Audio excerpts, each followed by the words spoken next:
Honourable members, you may be seated.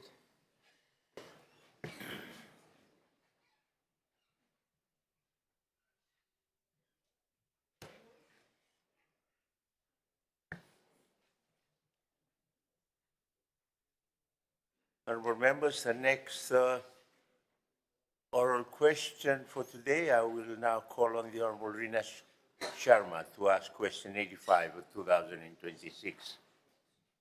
Thank you, Honourable Speaker. I rise to ask question 85 of 2006 under my name to the Minister for Public Works and Meteorological Services and Transport. Can the Minister inform Parliament on the current diversification strategy being implemented by the government through the Department of Energy and Energy Fiji Limited to reduce Fiji's dependence on imported petroleum for electricity generation and transport? Thank you. Call on the Minister for Public Works, Meteorological Services and Transport, Honourable Rofilipi Tusua. I thank the Honourable Member for the question. Thank you, Mr. Speaker. So the government, through the Department of Energy and EFL, is implementing a clear diversification strategy to reduce Fiji's dependence on imported petroleum for both electricity generation and transport. Some of the key elements in the current strategy. Before that, this issue is not a simple energy matter. It is fundamentally about Fiji's economic security, national resilience, cost of living stability, climate leadership, and protection of our people from external global shocks that are completely outside Fiji's control. We are witnessing renewed global instability. Any disruption affects global fuel prices. Fiji, like many small island developing states, remains vulnerable because imported diesel and heavy fuel oil still form part of our electricity generation mix. Every sudden increase in international oil price eventually affects transport, food prices, business costs, and electricity costs. These are not prices determined by Fiji, they are determined by international markets, thousands of kilometers away. That is precisely why Fiji's long-term national strategy is clear. We must progressively reduce our dependence on imported fossil fuels and transition towards our renewable energy resources, our rivers, sunshine, biomass resources, and indigenous renewable potential. Energy Fiji Limited is now undertaking one of the largest energy transition programs in Fiji's history to support government's target of moving Fiji to 100% renewable energy by 2036. EFL's current roadmap targets approximately 60% renewable electricity generation by 2029 and around 90% renewable electricity generation by 2035. This transition is already underway. At present, EFL is progressing major investments across solar, hydro, battery storage, transmission upgrades, grid modernization. A key component of this transition is the planned co-investment program for approximately 165 megawatts of solar generation, supported by large-scale battery energy storage systems over the next few years. These projects are being developed in partnership with independent power producers and development partners, including technical support from the Asian Development Bank and the World Bank. The battery storage systems are extremely important because they allow solar storage generated during the day to be stored and used during the evening peak demand period, improving grid reliability and reducing reliance on diesel generation. At the same time, solar excels in dry season, whereas hydro for wet season. In a way, they naturally hedge and mitigate climate risk. In parallel, EFL is progressing major hydropower developments which will provide stable renewable baseload generation for Fiji. These include the Ngaliwana hydro projects, expected to provide approximately 21 megawatts of renewable energy, and Savatu hydro project, expected to provide approximately 28 megawatts of renewable energy. Feasibility studies for these projects have already been completed with support of the European Union and the European Investment Bank, and international procurement processes have commenced to attract reputable global and regional developers. Honourable Speaker, these projects are not theoretical aspirations, they are practical infrastructure projects that will directly reduce Fiji's fuel imports over time. Every megawatt renewable energy bought online means less diesel imported into Fiji, less exposure to volatile global fuel markets, lower long-term foreign exchange pressure, improve national energy security, and greater price stability. The transition also supports Fiji's broader development agenda. Reliable electricity is essential for tourism, manufacturing, ICT services, agriculture, health facilities, and investment growth. Since the COVID recovery period, electricity demand in Fiji has grown significantly due to economic recovery, tourism growth and commercial activity, rural electrification, and housing expansion. EFL therefore has a dual responsibility to maintain reliable electricity supply today, and second, to build a future renewable energy system that Fiji will depend on. It must be understood that renewable energy transition requires significant upfront infrastructure investment. Solar farms, hydro stations, substations, transmission lines, battery systems, cyclo resilient grid upgrades, and modern control systems all require long-term financing and technical investment. However, the purpose of these investments is not simply expansion for its own sake, it is to protect Fiji and future generations. Investing prudently in renewable energy therefore helps avoid even larger and more volatile costs in the future. Countries are accelerating towards renewable investments. Government is conscious that affordability remains critically important. The framework, of course, takes into account affordability for households, reliability and resilience of supply, and the long-term sustainability of the national electricity system. Government is committed to protecting basic electricity access, modernizing the grid. A financially sustainable electricity sector is essential to continue securing concessional financing, development partner support, and private co-investment into renewable energy infrastructure. Without that confidence, projects become delayed, financing costs rise, and ultimately the burden on consumers becomes even greater.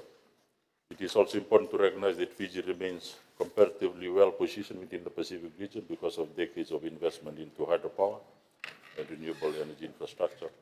And of course, the urgency in expanding these renewable sources is critical at this point in time. It is not only an environmental responsibility, but of course economic protection strategy as we move forward. EFL's ongoing investments in renewable energy and battery storage development, transmission upgrades are central to achieving that. Government will continue to work closely with EFL in that regard. In terms of the Department of Energy, it is also accelerating rural electrification through off-grid renewable systems, directly replacing diesel generators and kerosene in remote and maritime communities. Renewable energy technologies have enabled the department to expand these programs significantly. Current initiatives include the solar home systems, solar mini grids, and mini hydropower plants. Over 20,000 solar home systems have been installed across rural, remote, and maritime areas, powering lights and appliances. 10 solar mini grids have been completed in rural communities in partnership with the UNDP. The Fiji Rural Electrification Fund has been established to expedite further installations. 3 additional mini grids are now in the procurement phase, with a pipeline of 70 more planned in the coming years. These systems provide 24-hour power, enabling households to run lights, appliances, and power tools, thereby reducing reliance on imported fuel. Where streams exist, mini hydro is proving effective for rural electrification. The department has rehabilitated the Kandavo and Moana hydro schemes, supplying approximately 270 households across 2 schools. The ADB funding with the Mbua hydro scheme is being upgraded from 30 watts to 100 kilowatts to serve Mbudha village and nearby communities. Procurement is underway, as already indicated in one of my last addresses. In the transport sector, the support of EFL, where appropriate, is advancing diversification in terms of hybrid technology and full fuel conservation. Some of the key measures: promoting EVs through a comprehensive package of fiscal incentives and infrastructure support. The government is actively exploring options for EVs to charge directly from renewable energy sources, ensuring that as the grid becomes greener, transport is powered by clean, domestically generated electricity rather than imported fuel. Government has introduced zero fiscal duty and VAT on all electric vehicles, 100% accelerated depreciated rate for businesses purchasing EVs, cash rebate of 10,000 per vehicle for individuals and businesses that purchase 5 or more EVs, and a 55% tax reduction for any business investing in electric buses. Dedicated measures have been put in place to expand charging infrastructure. These include a 7-year tax holiday and the ability to carry forward losses for up to 8 years for businesses investing in EV charging station, capital expenditure subsidy for 10% for qualifying charging infrastructure investments, and reduced minimum investment threshold of 50,000 to qualify for these incentives. It is worth noting that private distributors are reinforcing these measures through their own promotions, such as cashbacks and coverage of home charging costs. Honorable Speaker, the government is implementing fuel conservation measures across all ministries. These include promotion of carpooling, centralized vehicle for control for government fees, reduction of unnecessary travel, increased use of public transport to lower the government's fuel footprint. These actions, apart from others which I have not mentioned, form an integrated international diversification strategy. The approach strengthens our economic security, shields households and businesses from external oil shocks, and ensures Fiji remains well positioned as we move forward in these challenging times. Nak. Thank the Minister. The Honourable Rofli Bittusoau. Supplementary questions, Honourable Rina Sharma. Thank you, Honourable Speaker. I thank the Minister for his answer. With the Fiji's dependence on imported petroleum, fuel crisis, and it has affected the operations of EFL. My question to the Minister is a very simple one. Can the Minister confirm that the EFL staff, over time, working on weekends, have been cancelled out, and if this was done without any consultation or public awareness, and how does he plan to mitigate this as families are living longer in the dark? Honourable Minister. Yeah, thank you, Mr. Speaker. So no, I cannot confirm. I don't have the details of that. You can provide it with a request to EFL now. Honourable Koya. Thank you, Honourable Speaker. Honourable Minister, with respect to the current diversification strategy, just a wee background. One of the biggest obstacles to investment into the renewable energy sector in Fiji so that people can supply power to EFL has been the fact that EFL pays a pittance. So there's not going to be a very large investment in that particular area from the private sector. Up till to date, there aren't too many companies that actually provide power to EFL because of the minimal amount. So my question to you, sir, is, as part of the diversification strategy, will you be looking at that particular aspect of it to say maybe regulate it? Because I know different suppliers, for example, solar may be a different cost, hydro may be a different cost, thermal energy may be a different cost, getting power out of the waves is a different cost. So will you be looking at somewhat regulating it so that it becomes lucrative enough for these people to invest in the renewable energy sector to be able to provide the power? And bearing in mind also that we have to be mindful that EFL sits in a monopolistic position. Honourable Minister. Thank you. That's a very good question, and I don't know how to answer it. But yeah, definitely there needs to be based currently as we came in that situation we saw was there the contradictory situation about EFL being the monopoly supplying electricity and also at the same time being the, I suppose, the regulator. So, which is why the diagnostic study was done with the assistance of IRENA, International Renewable Agency, assessing the whole framework of energy in Fiji. So, the diagnostic study also looked at the regulations, the legislation, and recommended that that Fiji relooks at the generation, transmission, distribution, and the oversight monitoring in terms of which entity has that power to do that. So that's currently why the Electricity Act is now under review to clearly demarcate those roles, and which is why, as I mentioned, that the situation exists where you have the monopoly supplier also being the regulator. And there's FCCC is there, which is also regulating the prices. but it's something that is in progress.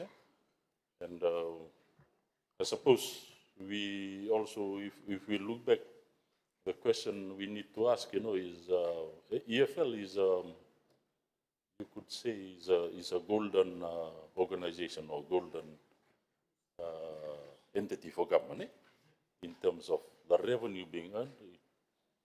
The question is, why did Fiji first sell the shares of EFL? That's the fundamental question we have to ask. Why did it sell? When it could have been left as a total government entity and working together with development partners and also just undergone some reforms, but that's the situation we're in, and working closely with EFL in terms of the renewable agenda with our Department of Energy. We are progressing in that, but at the same time, there is a review of legislative and regulatory functions, including the monitoring of the government role in terms of the oversight of the energy sector. So at the moment, it's a bit mixed up. And that process is happening now in terms of the review of the Electricity Act. But at the same time, it needs to be progressed carefully so that the programs I've mentioned in terms of the diversification of the enhancement of renewable energy continues at the same time. There is the situation is done in a logical and rational manner moving forward with a clear program, which is what government is following now as a responsible government. Honorable Leader of the Opposition. Thank you, Honorable Minister. Progressively reducing our carbon footprint. That is exactly what the Paris Agreement recognizes as the just transition. Your ministry handles energy and transport. And transport, we have land transport, we have maritime transportation, and of course air transport as well. What is the progress in terms of the transport sector, Honorable Minister? Simply because we are going through a fuel crisis now. In the just transition, there is a higher price to pay in the future if there is a lack of investment now. And that is what exactly we are going through now. So we need to work on the on the transport sector as well. So my question is on the transport sector. What is the decarbonization initiatives undertaken in the transport sector? Honorable Minister. Thank you, Mr. Speaker. So in the motions, we have the report on the Ministry of Commerce, including the transport. I will answer your question there when I make a contribution there. It's quite a lot of details I've prepared, which I can update the House on that. Thank you. Next, Honorable Nath, your last. Thank you, Mr. Speaker. Mr. Speaker, looking at the scenario now, we know that Fiji is prone to cyclones, and you have mentioned renewable energy now. Is the EFL looking at 100% undergrounding all the lines, all the cables, Mr. Speaker? Thank you. Honorable Minister. Sorry, I don't think. it's 100%. Sorry, I didn't 100%. Underground. Oh, underground. Underground. Right. You'll find, Mr. Speaker, when you drive from Nandia Port, as soon as you arrive in Nandia Port and you drive from Nandi to Nandi Town, you'll find no lines above the ground. They're all underground. And Sure. my question is that, Yeah. Right. Yeah, I mean, the only answer I can give, if you go to Australia, New Zealand, the United States, which are much more developed economies in Fiji, do you still see overhead lines or not? Of Of course, it's still there. Still there. So Let there are the some minister areas answer. where it's Let the viable. minister answer. There are some areas which are not. So it's something technically it's being looked at now. Thank you. Last question, Honorable. Thank you, Honourable Speaker. And I thank the Honourable Minister for the answers that he has given. I wanted to ask the Honourable Minister in regards to solar power. We had some discussions when we were reviewing EFL, and one of the issues that they had raised is the payment of infrastructure that exists now by any providers that would like to go into the grid by investing in solar. Have you ever considered, especially in the western side of the two main islands, Vitilevu and Vonoleu, for landowners to invest in having solar and then feeding the grid? In that way, you are assisting the landowners by actually paying for the power that has been provided by them to go into the grid for the main EFL supply. Honorable Minister. Yes, yes, definitely. That's part of the ongoing program. So I just can't recall there's two projects with landowners currently being pursued by EFL, 2 or 3. So it definitely is a concept which we have expressed to the EFL that we should be pursuing partnership rather than leasing. Thank you. Thank you. For the next oral question, I'll call on the Honorable Ratwis Kelly Tuilevu to ask question 86 of 2026. Thank you, Honorable Speaker. Pleased to ask question 86 of 2026 under my name to the Minister for Agriculture, Waterways and Sugar Industry. Can the Minister update Parliament on the feasibility studies of diversifying sugarcane production and alternative high-value crops and livestock systems? Thank you. Minister for Agriculture, Waterways and Sugar Industry, Honorable Thomas Itinamo. Thank you, Honorable Speaker. Honorable Speaker, sir, I thank Honorable Tuilevu on this question to inform the August House that the Ministry of Agriculture and Sugar Industry recognizes the importance of exploring sustainable and profitable option for sugarcane farming communities. In this regard, the Ministry is in partnership with the European Union will undertake a comprehensive feasibility study aimed at assessing the potential for diversifying sugarcane production system into alternative high-value crops and integrated livestock system. This initiative is intended to enhance farm resilience, improve farmers' income, and promote long-term sustainability within the sugar industry sector. Honorable Speaker, sir, the diversification matters for 4 critical reasons. Firstly, it concerns improving farmers' income sustainability and resilience. The majority of sugarcane farmers operate on small land holdings, which makes them particularly vulnerable to fluctuations in global commodity price, climate-related shocks, and rising input costs. Diversification provides an important supplementary income stream and serves as a buffer against volatility in any single commodity market, thereby strengthening overall livelihood security. Secondly, it is about food security and public health. Fiji's food import bill has grown from around 1 billion in 2014 to over 1.18 billion in 2025. At the same time, our nation continues to carry one of the highest burden of the non-communicable diseases in the Pacific region by producing more nutritious vegetables, fruits, fruit crops, and protein at homes. We strengthen our food security and we improve the health of our people. Thirdly, it is about linking agriculture to tourism.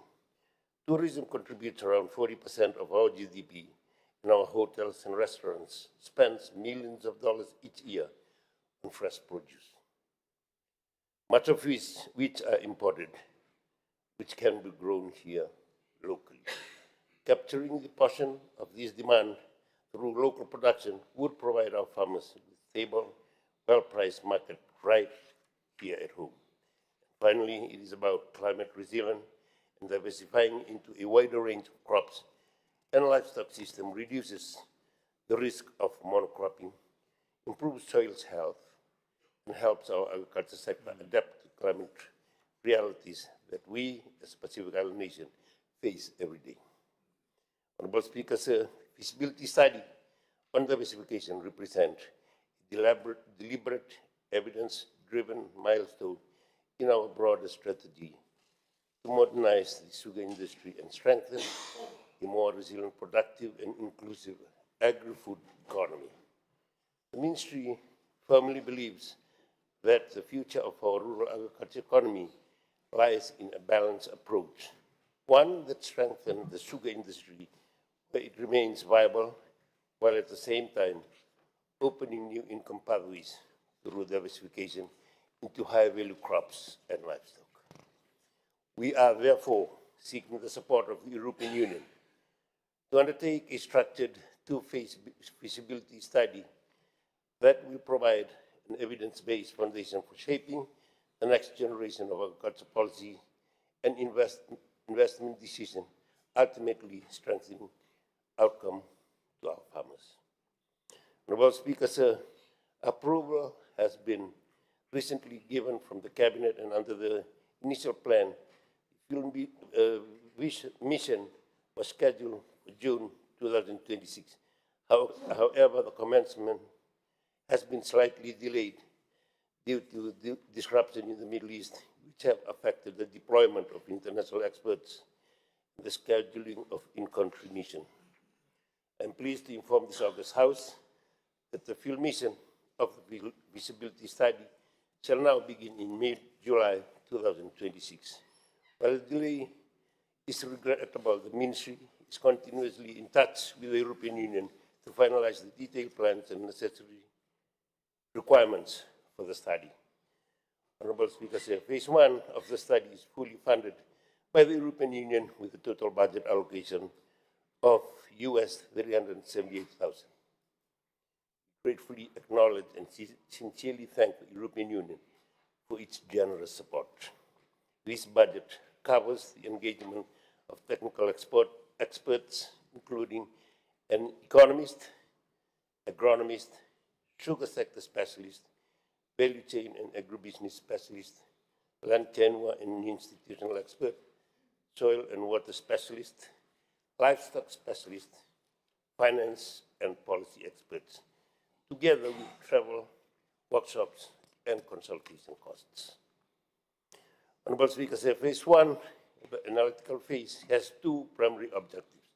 First, we'll assess the sustainability, economic performance, and structure constraints of Fiji's sugar sector, examining production and productivity, trade and export performances, employment, nutrition outcome, environmental, and social dimension of the industry.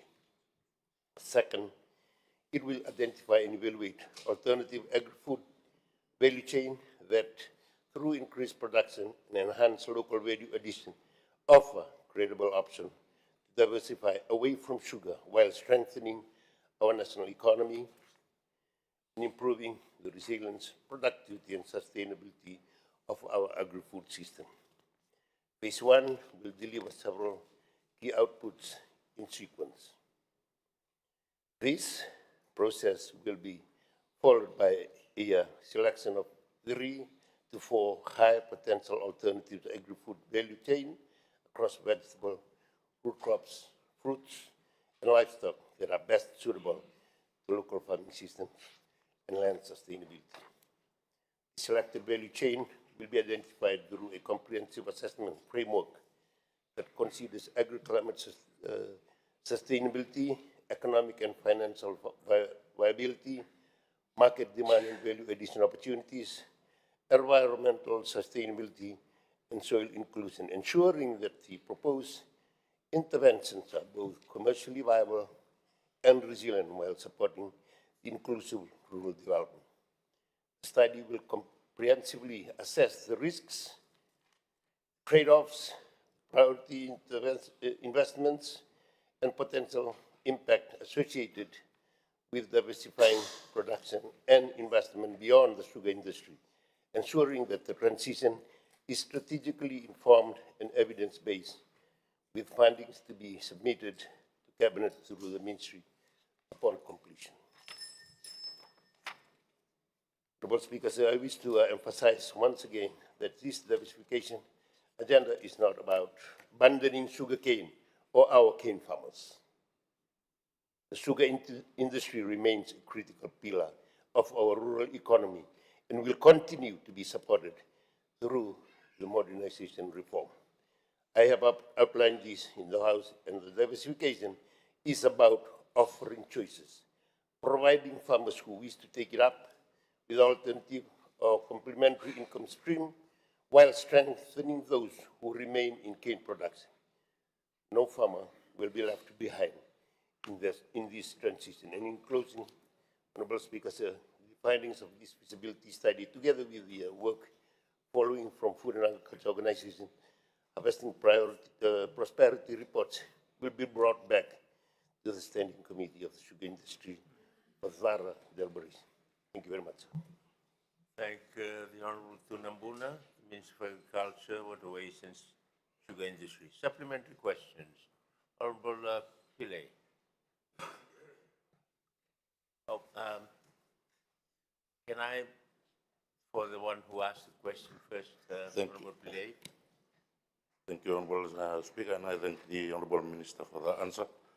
Honorable Speaker, here the Honorable Minister spoke about the phase 1 of the feasibility study. Would be the Minister also be able to highlight the phase 2 of the feasibility studies, particularly in the implementation plan? Thank you. Honorable Minister. Thank you, Honorable Speaker, and I also thank you earlier for the supplementary questions. Honorable Speaker, the European Union has further indicated that phase 2, this implementation, will commence in 2027 and run through 2029, with an indication that some funding would be allocated to support pilot project implementation. Phase 2 shall focus on the farmer support, value chain development, policy roadmap work in the sugarcane production region, with objectives and testing diversification model that can be scaled nationally. And we are extremely grateful to the European Union for its long-standing commitment to Fiji's rural development. But Speaker, this study will not be conducted in isolation. The Ministry of Finance will serve as our lead ministry, with close collaboration with the Ministry of Trade, with the Ministry of Tourism and Health, Fiji Sugar Corporation, farmers and their organization, agro-processing companies and private sector, the tourism operators, non-government organizations, and a lot of development partners. And I wish to emphasize that the Ministry is already discussing very closely with the European Union the second phase of this project. Thank you, sir. Thank you. Honorable Pillay. Thank you, Honorable Speaker. Honorable Speaker, diversification will further lead to the decline in the production of sugarcane, because the same land will be used for having crop or livestock. With the massive taxpayer funds already spent on sugarcane development programs, including cane planting grants and field mechanization, investment by farmers on trucks, harvesters, tractors, how does the ministry justify this sudden shift towards the diversification, which threatens to turn those multi-million-dollar investment into a massive financial waste? Honorable Minister, you want clarification? You heard the questions, Honorable Minister. I have a question. Now, with diversification,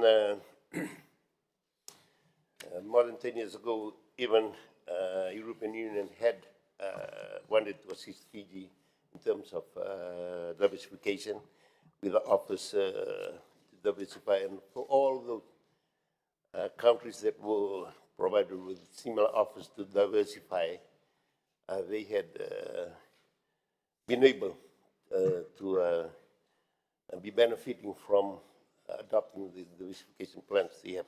Now, with the sugarcane industry in Fiji, it's quite sad to see that a lot of our sugarcane farms that used to be farmed before are no longer being farmed. And diversifying is simply making use of the land that's available now for other crops that are not being farmed in our sugarcane farming communities. It's sad to see a lot of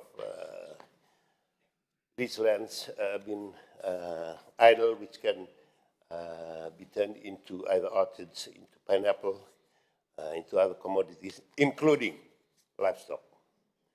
We now have farming systems that can raise a lot more livestock in a smaller unit area of land. And when they do proven technologies of raising livestock. And this increases income and releases the burdens they have in sugarcane farming communities. As I've said, the land area used for sugarcane had decreased, yields had decreased, a lot of other parameters on viability of sugarcane are now decreasing. The indicators are showing us that if we have to resurrect or to have a livelihood in a sugarcane farming community, we will have to diversify. Thank you, sir. Last question, Honorable Sharma. Thank you, Honorable Speaker. My question to the Minister is, can he update Parliament on the progress for the feasibility study for diversifying sugarcane production to ethanol as an end product, if these are in his plans? Because as we all know, Fiji Airways uses $1 billion of fuel per year. The domestic market uses 1.5 billion. The fuel crisis is upon us, and if Fiji looks forward to having a fuel production-based industry. Honorable Minister. It will be part of the study that will start in July, as I've already mentioned. Thank you. Thank you. We'll move on to the next question. I will now call on the Honorable Vian Pillay to ask question 87 of 2026. Thank you, Honorable Speaker. I rise to ask question 87 of 2026. The question is to the Honorable Minister for Agriculture, Waterways and Sugar Industry. Can the Honorable Minister inform Parliament if there are any plans to offer a fuel rebate similar to that given to bus companies to both registered cane truck owners and mechanical harvester operators to ensure that harvesting and transport costs remain affordable for farmers during the current fuel crisis? Thank you, Honorable Speaker. Honorable Minister for Agriculture. Thank you, Honorable Speaker, sir. I rise to address the question posed by Honorable Vian Pillay regarding the plans to offer a fuel rebate to registered cane truck owners and mechanical harvesters operators to ensure that harvesting and transport cost remains affordable to farmers during the current fuel crisis. Now, Honorable Speaker, allow me to highlight few factors that not only affect sugarcane production, but the whole agriculture sector. Honorable Speaker, we are all aware of the reasons behind the increase in fuel, which is far beyond our control. Supply chain disruptions have been affecting the transportation, cultivation, harvesting, and processing of sugarcane. The key cost pressures will affect harvesting and transportation to milling and processing, and also agriculture inputs. The crisis also poses significant risk to import supply chain, particularly those that we import at a high price from overseas. This is likely to adversely affect yield and long-term productivity, and in addition, disruption in critical support services such as research, extension, and field advisory functions. And collectively, these disruptions are likely to increase the overall cost of the agricultural production sector while weakening farm-level investment capacities and intensifying financial resource on farmers, including heightened loan repayment risks. Now, sugarcane crushing operations are scheduled to commence shortly following the recent announcement by the Sugar Industry Tribunal. The commencement and closure dates have been strategically aligned to support efficient mill operations, optimize cane harvesting logistics, and ensure effective coordination amongst all key stakeholders within the sugar industry. Honorable Speaker, sir, the Ministry acknowledges the challenges faced by sugarcane farmers regarding harvesting and transportation costs over the past few years, including the new challenges of a substantial increase in diesel price. For this reason, Ministry is analyzing the impact of the increased diesel price on harvesting and transportation. As per the initial assessment, approximately 6 million liters of diesel have been consumed during harvesting, transportation, and cane crushing. Large volumes of diesel will be required by generators at the mill, lorry, and mechanical harvester operators, tractors, and locomotives. These machines and equipments are mainly involved in harvesting and transportation to crushing stations or to the sugar mills. Now, Honorable Speaker, the diesel price over the past 3 months have shown some upward trajectory, which further increase the projected in coming months. Given the sugar industry's heavy dependence on diesel for transportation and harvesting operations, the sector remains particularly vulnerable to rising fuel price. While the Ministry acknowledges the significant increase in fuel price across the board, we are mindful of the government fiscal position at this challenging time.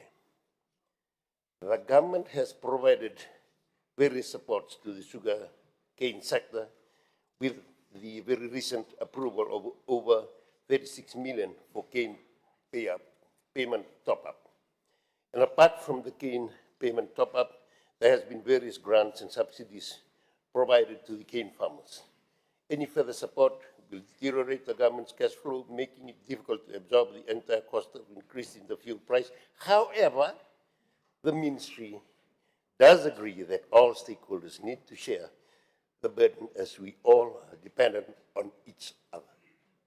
The Ministry also believes that some relief should be provided by government to absorb the rising costs due to diesel prices. Considering the prevailing circumstances affecting all stakeholders within the sugarcane sector, as well as the government's current fiscal position, the Ministry shall prepare and submit a proposal to Cabinet seeking approval for a reasonable fuel subsidy to support sugarcane harvesting and transportation. The outcome of the Cabinet decision will be communicated once the Ministry receives the necessary feedback in the coming weeks. But in the meantime, I encourage all farmers, cane cutters, lorry and harvesters operators, as well as the mill, to make necessary preparation to ensure harvesting commences as scheduled on the announced dates. It is essential that all stakeholders work collaboratively and communicate effectively towards the schedule of the 2026 harvesting season. Now, Honorable Speaker, sir, if one asks me on how I will address the non-sugar sector, the answer is coalition government will support them. May not be directly with fuel subsidy, but we will. To all our dear farmers, we hear you loud and clear. We will reach out. And we are urging you to be smart, learn from the past, move forward without or with less overdependence, and to diversify into better options. I thank the Minister, Honorable Sonambuna. Supplementary, Honorable Pillay. Thank you, Honorable Speaker. Sir. Honorable Minister, can you inform Parliament when the forecast price for 2026 season will be announced? Why I am raising this, Honorable Speaker? Because the fuel price increase is not one-off. It's increasing on a monthly basis. Yeah, I also know that. I'm not talking to you. I'm talking to Honorable Speaker. Order, order. Carry on. Fuel price is increasing, Honorable Speaker, say, and why I'm raising this? Because FSC is issuing the MOGA, the Memorandum of Gang Agreement, to the farmers now. And the farmers need to feel the rates in that. The farmers are not aware what they will be given for the 2026 season, the forecast price. That's what I'm asking. It's an important issue. And I know the minister will answer. Thank you. Not him. You don't interrupt in between.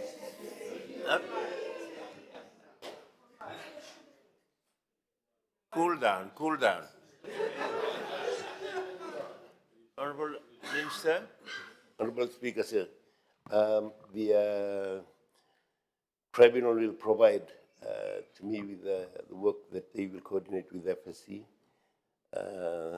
the projected price for next year, and then I will come back to Parliament. I don't have that with me now, even though there were some rough estimates provided to me in the past. Leader of the opposition, Honorable Siratu. In fact, sir, I was going to ask on the forecast price as well because of the need for the mills to operate in a timely manner when the season begins. But my question is on the harvesters, Honorable Minister. We used to heavily rely on operators that come from abroad, and of course the technical aspect as well in terms of servicing. How is this being looked into now? Harvesters, mechanical harvesters. Yes, according to, Honorable Speaker, according to the discussions held in the West, I think the farmers, including harvesters operators, lorry drivers, and the mills, had indicated the assurance that they're ready for the season for this year. Thank you. Thank you. Last question, Honorable Ketanlal. Thank you, Honorable Speaker. Coming back to the original question and a supplementary, in light of the proposal for fuel rebates, may I ask whether the Minister would also support raising with his cabinet the possibility of reducing fuel tax so that relief is felt not only by selected industries, but also across the wider agricultural sector? Thank you. Honorable Minister. Well, Speaker, I did mention about the whole agriculture sector, and as I've mentioned, there are discussions on how we will approach to address difficulties our farmers are facing at the moment. As I've said, I've just mentioned about the sugarcane sector. We are already working on how we are going to address the non-sugar agriculture sector. Thank you. Thank you. Move on to the next oral question. I will now call on the Honorable Shailen Kumar to ask question 88 of 2026. Thank you, Mr. Speaker. I rise to ask the question to the Minister for Housing and Local Government. Can the Minister update Parliament on the implementation of the 2-bin initiative and how it will improve waste segregation and overall waste management outcomes in municipalities? Thank you. Minister of Housing, Local Government, the Honorable Matthew Nalumisa. Thank you, Mr. Speaker, sir. And I thank the Honourable Member, Honourable Kumar, for the question. The Speaker said the Ministry of Local Government, in collaboration with the Singapore Town Council, the Ministry of Environment, Climate Change, and development partners, including the Asian Development Bank, United Nations Development Programme, UNDP, the United Nations Capital Development Fund, UNCDF, is implementing the 2 bin waste segregation initiative at the Singatoka dam site. This initiative forms part of the government's broader efforts to modernize municipal waste management systems and strengthen environmental sustainability outcomes. Mr. Speaker, sir, also wish to acknowledge and sincerely thank UNDP and UNCDF for its financial support towards the implementation of the 2 bin waste segregation initiative in the Western Landfill Project. It demonstrates the importance of strong partnerships in advancing sustainable waste management and environmental protection efforts in our country. This support is made possible through investing in coral reefs and blue economy project, supported by the Global Fund for Coral Reefs and joint UN SDG Fund. Speaker, sir, this initiative is an integral component of the dam site remediation project, which was approved by Cabinet under the broader Western Sanitary Landfill Project. The broader project aims to address long-standing waste management challenges in the Western Division, enhance waste infrastructure, and introduce sustainable interventions that improve disposal systems and environmental protection. Mr. Speaker, sir, the coalition government recognizes that traditional waste disposal methods are no longer sufficient and even sustainable. There is a need to transition towards modern waste management system that prioritizes waste reduction, segregation, recycling, composting, and active community participation. Speaker, over the years, the Singatoka dam site has experienced increasing pressure due to rising waste generation, mixed waste disposal practices, and environmental concerns. These challenges have contributed to reduce operational efficiency, accelerate its capacity issues, and environmental risks. In response, Cabinet approved the Western Sanitary Landfill Project to improve infrastructure, support dam site remediation works, and introduce practical and sustainable waste management solutions. Speaker, sir, this initiative is one of these practical interventions designed to improve waste segregation at source by ensuring recyclable waste is separated from general waste before collection. As part of the dam site remediation project, the Singatoka dam site has been selected as a pilot site for the implementation of this project. Early this month, the Fiji Procurement Office has published a tender for the 2 bins initiative as part of the Singatoka dam site remediation efforts. Mr. Speaker, sir, under this project framework, the initiative will initially target approximately 251 ratepayers in Singatoka town. Each ratepayer will be provided with 240 liters wheelie bins. The green bin will be used for recyclable waste, while the blue bin will be used for general or residual waste. This 2 bin system, Speaker, is expected to improve waste management efficiency. By separating waste at source, Council will be able to reduce contamination, recover more recyclable materials, and minimize the volume of waste disposed at dam sites. This will contribute to extending dam site lifespan and improving environmental outcomes. Speaker, the objective of the initiative include procurement and distribution of standardized promotion of waste segregation at source, reduction of landfill burden, improvement of waste collection efficiency, support for dam site remediation, and strengthening of public awareness and behavioral change. These objectives clearly demonstrate that the initiative goes beyond bin distribution. It is aimed at transforming waste management culture within municipalities and strengthening sustainable environmental practices. Speaker, sir, the initiative also places strong emphasis on quality, accountability, and modernization of systems. Approximately 500 two bins will be supplied, ensuring 2 bins per repair. The bins must be durable, weather resistant, color coded, and clearly labeled to guide proper use in climatic conditions. Each bin will also be fitted with unique serial numbers for tracking and identification. Where possible, tagging technology or RFID technology will be introduced to improve monitoring and asset management. And this reflects our commitment to modernizing municipal services through improved data systems as well as accountability mechanism. Speaker said the selected contractors required to work closely with the municipal council to ensure proper delivery and registration of bins.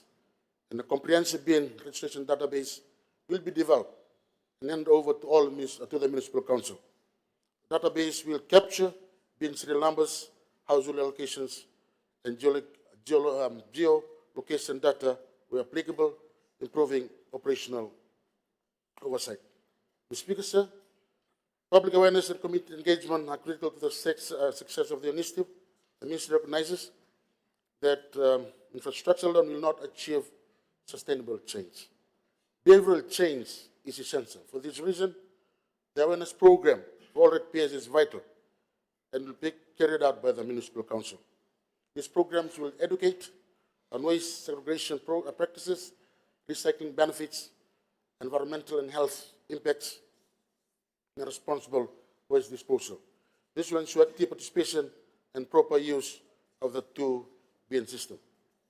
Mr. Speaker, sir, in the long term, this initiative will contribute to reduce environmental pollution, improved municipal cleanliness, extended dump site lifespan, and enhanced recycling opportunities. Most importantly, it demonstrates Lucia Gam's commitment to sustainable waste management and the creation of cleaner, healthier communities for Fiji. Speakers of the Ministry will continue to work closely with all stakeholders to ensure successful implementation of the 2 bin waste segregation initiative as part of the wider Singatoka Dam site remediation project. Thank you, Mr. Speaker. Thank you, Honorable Nelvi Misa. We'll start from the front and go backwards. The Honorable Kumar. Thank you, Mr. Speaker, sir, and I thank Minister for explaining in detail what the 2 bin initiative is, and it's a good initiative. And I'm glad you've chosen a smaller municipality. But the bigger question here is about the environmental infrastructure that you need. A functioning recycling center and composting center. And I didn't hear much from you on these 2 important things, because the last thing we don't want is the separated waste ending up in the landfill again. So how will you ensure that this doesn't happen? Honorable Minister. Mr. Speaker, sir, currently the size of the dam site at Singatoka is 1.3 hectares.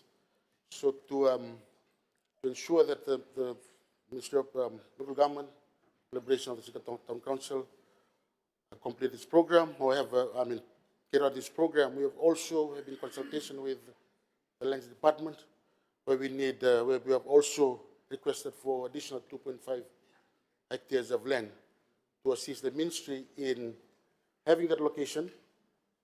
It's like a segregation where we're going to segregate the waste that are collected through these 2 bin initiatives. So, and also encouraging all municipal councils, in this case, Singatoka Town Council, where we'll, from these additional 2.5 hectares, there'll be a space where they'll be composting the green waste that are collected from the household through this 2 bin initiative.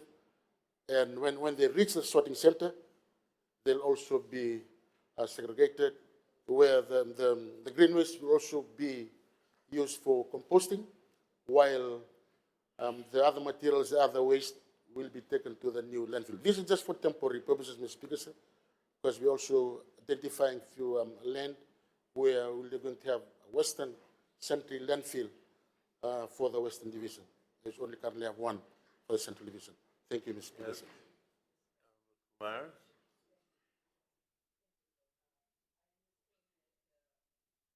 This is a long-term plan, looking for a land and all that. But what is your immediate plan? If people start separating the waste, they want to be sure that it doesn't go back into the landfill. Otherwise, the effort is wasted. I mean, that bit you have not clarified. Thank you. Honorable Minister. Thank you. Thank you, Mr. Speaker, sir. The two-bin concept, these are coded and colored bins. Where we have a colored bin for recyclables and green colored bin for other materials, for other waste. This includes household as well as other waste. Now, the recyclables will be collected by the council. The current arrangement right now is we have through the also engaged Ministry of Climate Change, Information Climate Change, on how best we can involve agencies out there who are willing to assist the council in the acquiring of all these the recyclable materials that have been collected by all the municipal councils.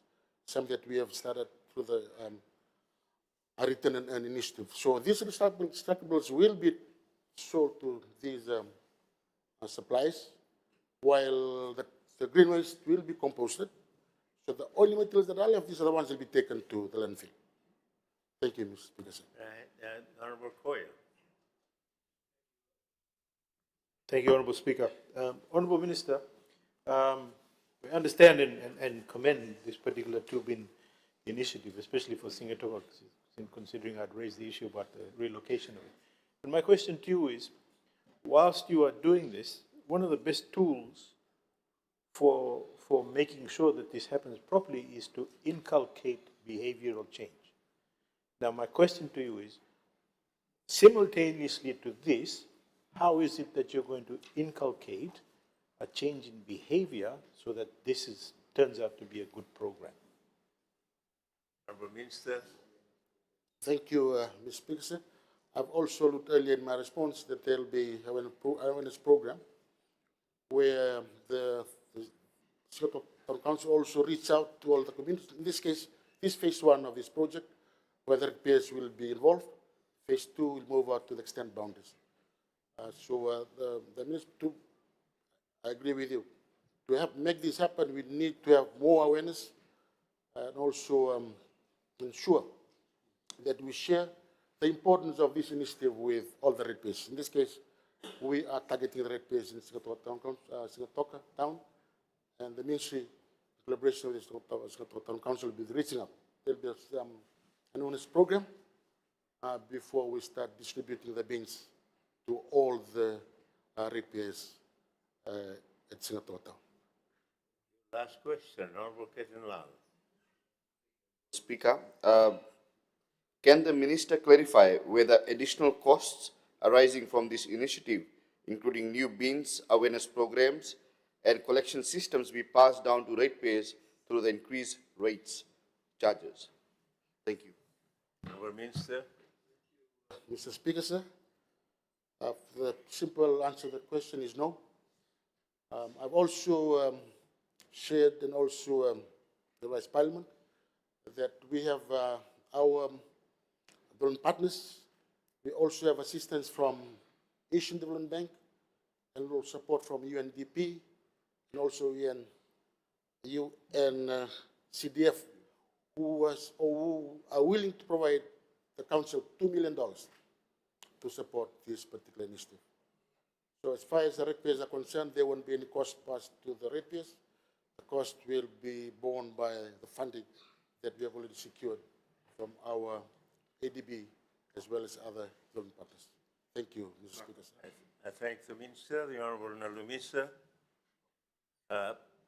Seventh oral question for today, Honorable Members, take note. Oral question 89 of 2026 has dropped as it was addressed by the ministerial statement of the Honorable Minister for Finance yesterday. Move on to the eighth oral question I now call on the Honorable Inosi Kurindrani to ask question 90 of 2026. Thank you, Mr. Speaker, sir. I rise to ask question 90, 2026 to the Minister for Public Works, Meteorological Service and Transport.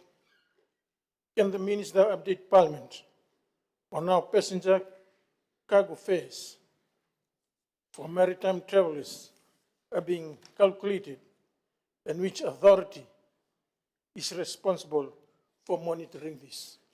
Thank you, sir. I call on the Minister of Public Works, Meteorological Services and Transport, the Honorable Rofili Bithuzoau. Thank you, Mr. Speaker. I thank the honourable member for the question regarding the calculation of passenger and cargo fares for maritime travellers. Oh, you can answer. At the outset, I wish to respectfully state that passenger fares and freight rates fall directly under the responsibility of Fijian Competition Consumer Commission, FCCC, which comes under the purview of the Honourable Minister for Finance, Commerce, Business Development. The regulatory oversight and approval of maritime freight rates are primarily administered through the ministry. However, given the close coordination between the Ministry of Public Works, Met Services and Transport, the FCCC and Maritime Safety Authority of Fiji, I provide an update as follows. The prices for the supply of maritime shipping passenger fares and freight rates are regulated in the Commerce Control of Freight Rates and Passenger Fares Order, which allows the FCCC to generally determine the passenger fares and freight charges in Fiji. So the domestic shipping market in Fiji is generally divided into two categories: economical routes and uneconomical routes, which is primarily serviced by or under the government shipping franchise scheme. It is important to note that while operators are licensed to service particular routes, some maritime routes, particularly to remote maritime islands, are commercially uneconomical in nature. This is one of the key reasons why the government shipping service franchise scheme continues to play an important role in ensuring connectivity and accessibility for maritime communities. The FCCC in its assessment adopted a cost-plus pricing methodology. This means that FCCC determines the efficient and allowable operating costs of providing the shipping services and the allowable markup to allow the operator to remain sustainable. Some of the key factors usually taken into consideration include the cost components, i.e. fuel costs, labor costs, maintenance, financing costs, compliance cost, depreciation, admin, insurance, demand data, passenger and freight cargo data, and the level of service required for operators to continue servicing particular routes. The FCCC considers submissions from maritime operators, which include detailed assessment of maritime operators' audited financial reports, management reports, ticketing and demand information, fixed asset register, and detailed submission from respective maritime operators on their cost of operations, CAPEX and business plan. There are also situations where operators experience reduced demand on certain routes, particularly for maritime and remote island services. In such cases, an allowable markup may be considered to ensure that operators remain financially sustainable and are able to continue serving those communities. Demand, therefore, plays a significant role in the determination of fares and freight charges, particularly in balancing affordability and long-term sustainability of maritime transport services. Thanks, the Minister, Honorable Rofili Bithuzoau. A supplementary question, Honorable Kumar. Thank you, sir. I just wanted to highlight that freight issue is a big one. And last week we had Consumer Council making a presentation to the committee, and they made it rather clear that they have been receiving a lot of complaints on freight issues. And the people who are suffering are the ones who live in maritime area. So there is no monitoring involved. I mean, like they don't monitor. And it depends upon the individual who turns up, and when they look at the sack, whatever they have, today it can cost $100 as a freight, next day it can cost $200 as a freight. So this is a really big issue. So the question to the minister is, how will you tighten up monitoring? I mean, FCCC cannot be everywhere. Would you be involving other agencies so that it's fair to the rural maritime, mainly maritime passengers? Thank you, Honorable Minister. Thank you. The monitoring part is one of the mandated functions of FCCC to monitor the agreed rates. So that's their function, but definitely we can impress or provided more resources for them in order for them to fulfill that function efficiently and effectively. But yes, that is a valid concern which we really need to look at and address. Thank you. Honorable Sharma. Thank you, Honorable Speaker. My question is around the safety and security around maritime travelers.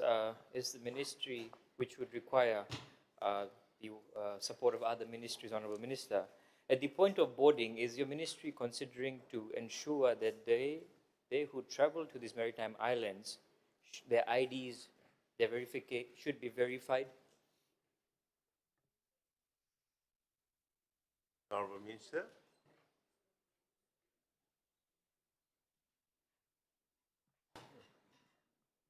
What was the question, whether the ID is checked? Well, I'm not sure whether it's in a operational procedure or in a manual, but I'm sure that it is in the aviation sector. But for the maritime, it's just a ticket and you board with the ticket. Eh? But one of the concerns has been the overselling of tickets, and MSF has impressed upon the operator that they should only board, they should only sell to the limit of the capacity of that particular vessel, and that is being closely monitored now. Thank you. Thank the Honorable Minister. Now move on to the last oral question for today. We'll call on the Honorable Taiso Rokomatu to ask question 92 of 2026. Oral question 92, 2026, under my name, direct to the Minister for Agriculture, Waterways and Sugar Industry. Can the Honorable Ministers update Parliament on the proposed Regional Agriculture Training Center and Demonstration Farm in Ra, Vinaka? Now call on the Minister for Agriculture, Waterways and Sugar Industry, the Honorable Thomas Itunamut. Thank you, Honorable Speaker. Honorable Speaker, sir, I thank Honorable Rokomatu for this important question regarding the proposed Regional Agriculture Training Center and Demonstration Farm in Ra. This initiative is a significant step towards strengthening agricultural development, enhancing farmers' education and skill training, and supporting sustainable farming practices in the Western Division. The Honourable Member's question highlights the importance of investing in practical agriculture training and innovations to improve productivity, empower rural communities, and contribute to national food security and economic growth. Honourable Speaker, sir, the Mbulebu Research Station was established in 1936 and initially serves as a key agricultural research hub for pulses, vegetable, banana, coffee and cocoa, and yams. Over time, strategically focuses has evolved to prioritizing root crops and tuber crops, reflecting a national agricultural development priority and food security needs. Situated in the intermediate zone, it experiences warm and humid conditions, with a moderate dry season, having an average rainfall of 2,600 millimeters distributed unevenly throughout the year. And this makes it a very suitable location to have a training center. Well, Speaker said the government of Fiji expresses its sincere appreciation to the government of Indonesia for its generous grant assistance towards the construction of this center. This support reflects a strong and enduring partnership between the two nations and Indonesia's valued contribution to Fiji's national development efforts. The tender process has been completed with the contract awarded to Concrete Solution under the design and build arrangement. A draft design has subsequently been developed and presented to the relevant stakeholders agencies for their review, input, and necessary approval. Honorable Speaker, sir, the project will be located in WA due to its ample land availability and ideal location. The groundbreaking ceremony is scheduled to take place around August 2026, following which construction activities are expected to commence. This training center and demonstration farm will be the first facility of its kind in the province of Ra, designed primarily to serve the farmers in Fiji and the region. Finally, Honorable Speaker, the center will design and deliver integrated training programs in crops and livestock farming aimed at strengthening food security, enhancing household income, and promoting sustainable agriculture development. This initiative is expected to benefit approximately 74,000 existing and transitioning farmers, including sugarcane farmers pursuing crop diversification opportunities. The Regional Agriculture Training Center is valued at Fiji $12 million and will comprise proposed inbuilt building and training facilities designed to accommodate up to 40 participants per training session, thereby strengthening capacity building and sustainable agriculture development initiative. Thank you, Speaker. I thank Mr. Honorable Tunambuna. Supplementary questions? There's none. Thank you. As I said, that is the last oral question for today. We will now move on to written questions. First written question, I now call on the Honorable Joseph Nand to ask his written question. Thank you, Mr. Speaker. I rise to ask written question number 93 of 2026, directed to the Minister of Agriculture, Waterways and the Sugar Industry. Thank you, sir. I call on the Minister for Agriculture, Waterways and Sugar Industry, the Honorable Thomas Tunambuna. Honorable Speaker, sir, I hereby table my response to written question 49 of 2026. Thank you. Can you hand it to the Secretary General?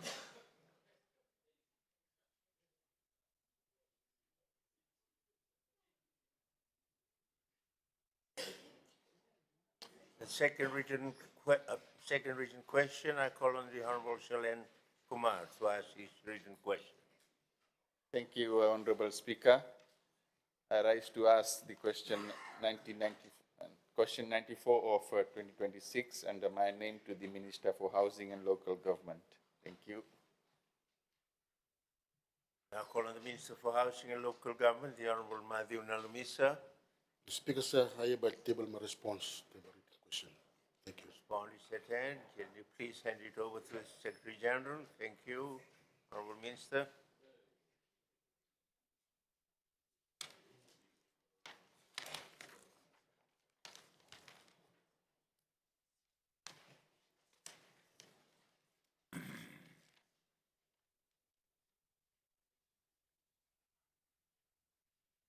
Third written question, I call on the Honorable Pramila Kumar to ask a written question.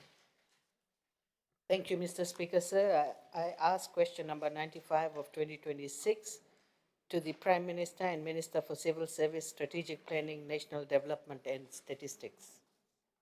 Thank you. I call on the Prime Minister, the Minister for Civil Service, Strategic Planning, National Development and Statistics, the Honorable Devendra Mukha. Mr. Speaker, sir, may I table the response to the written question, please? Thank you. Response is here, Honorable Kumar. Thank you. Fourth written question, I call on Honorable Pramila Kumar to ask a written question. Thank you, sir. I ask question number 96 of 2026 to the Minister for Finance, Commerce and Business Development. Call on the Minister for Finance, Commerce and Business Development, the Honorable S. Ravi Manuel. Mr. Speaker, sir, I will table my response at a later date as permitted under standing order.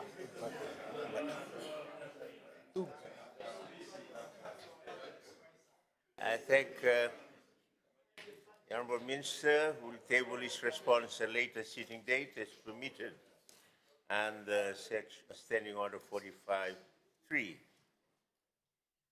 Honorable members, thank you. The question time is now over. We move on to the next item, Secretary General. Consideration of bills.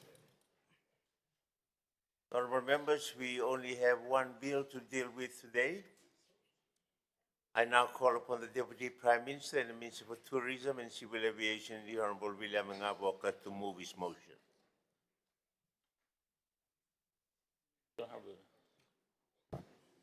Sorry, it's okay. Mr. Speaker, sir, pursuant to Standing Order 51, I move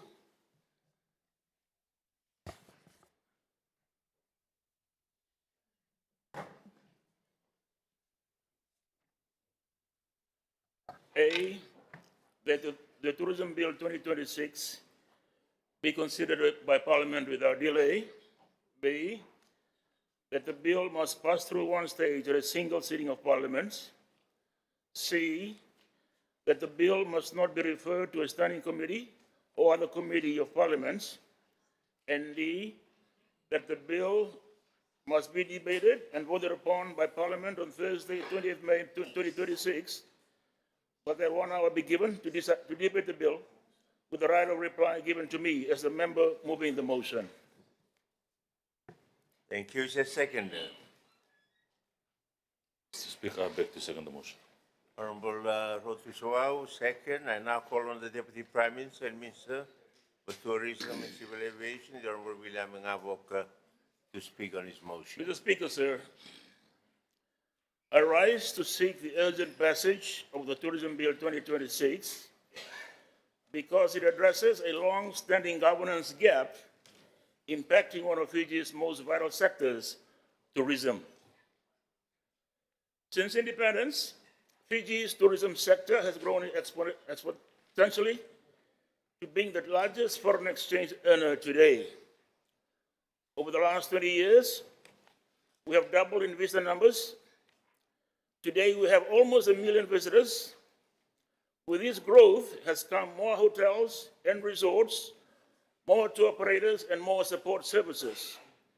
We have also seen growth in community and village-based tourism, experiences such as hiking, camping, and emerging markets such as Airbnb. At the same time, we have experienced political upheavals, climate crisis, pandemics, and as we see today, growing geopolitics. But our laws and regulatory environments have not kept pace. The legal framework and regulators governing the tourism sector were established in the 1970s, at a time the tourism industry was much smaller, with fewer businesses requiring oversight. Consequently, existing laws and procedures were designed to address the needs of a much less complex and less populated market. Existing regulation and licensing in the tourism sector is relatively inadequate in ensuring quality of the tourism offering. At present, there is no sector-specific tourism law. There is an act that provides for the establishment of Tourism Fiji, and the Hotel and Gas Houses Act of 1973, which essentially licenses hotels. As it stands, the Hotel and Gas Houses Act, under the Office of the Attorney General, is silent on matters that are now central to Fiji's national priorities, i.e. sustainability and climate resilience, the protection of indigenous community rights, the inclusion of women, youth, and alignment with international tourism standards and obligations as a Pacific Island state. Besides accommodation, tour companies, tour guides, dive shops, experiences are not considered under any specific tourism legislative framework. So these businesses are operating with no unified standard. Therefore, Mr. Speaker, sir, as the largest single contributor to Fiji's GDP, the tourism industry deserves a legislative framework that matches its scale, its complexity, and its importance.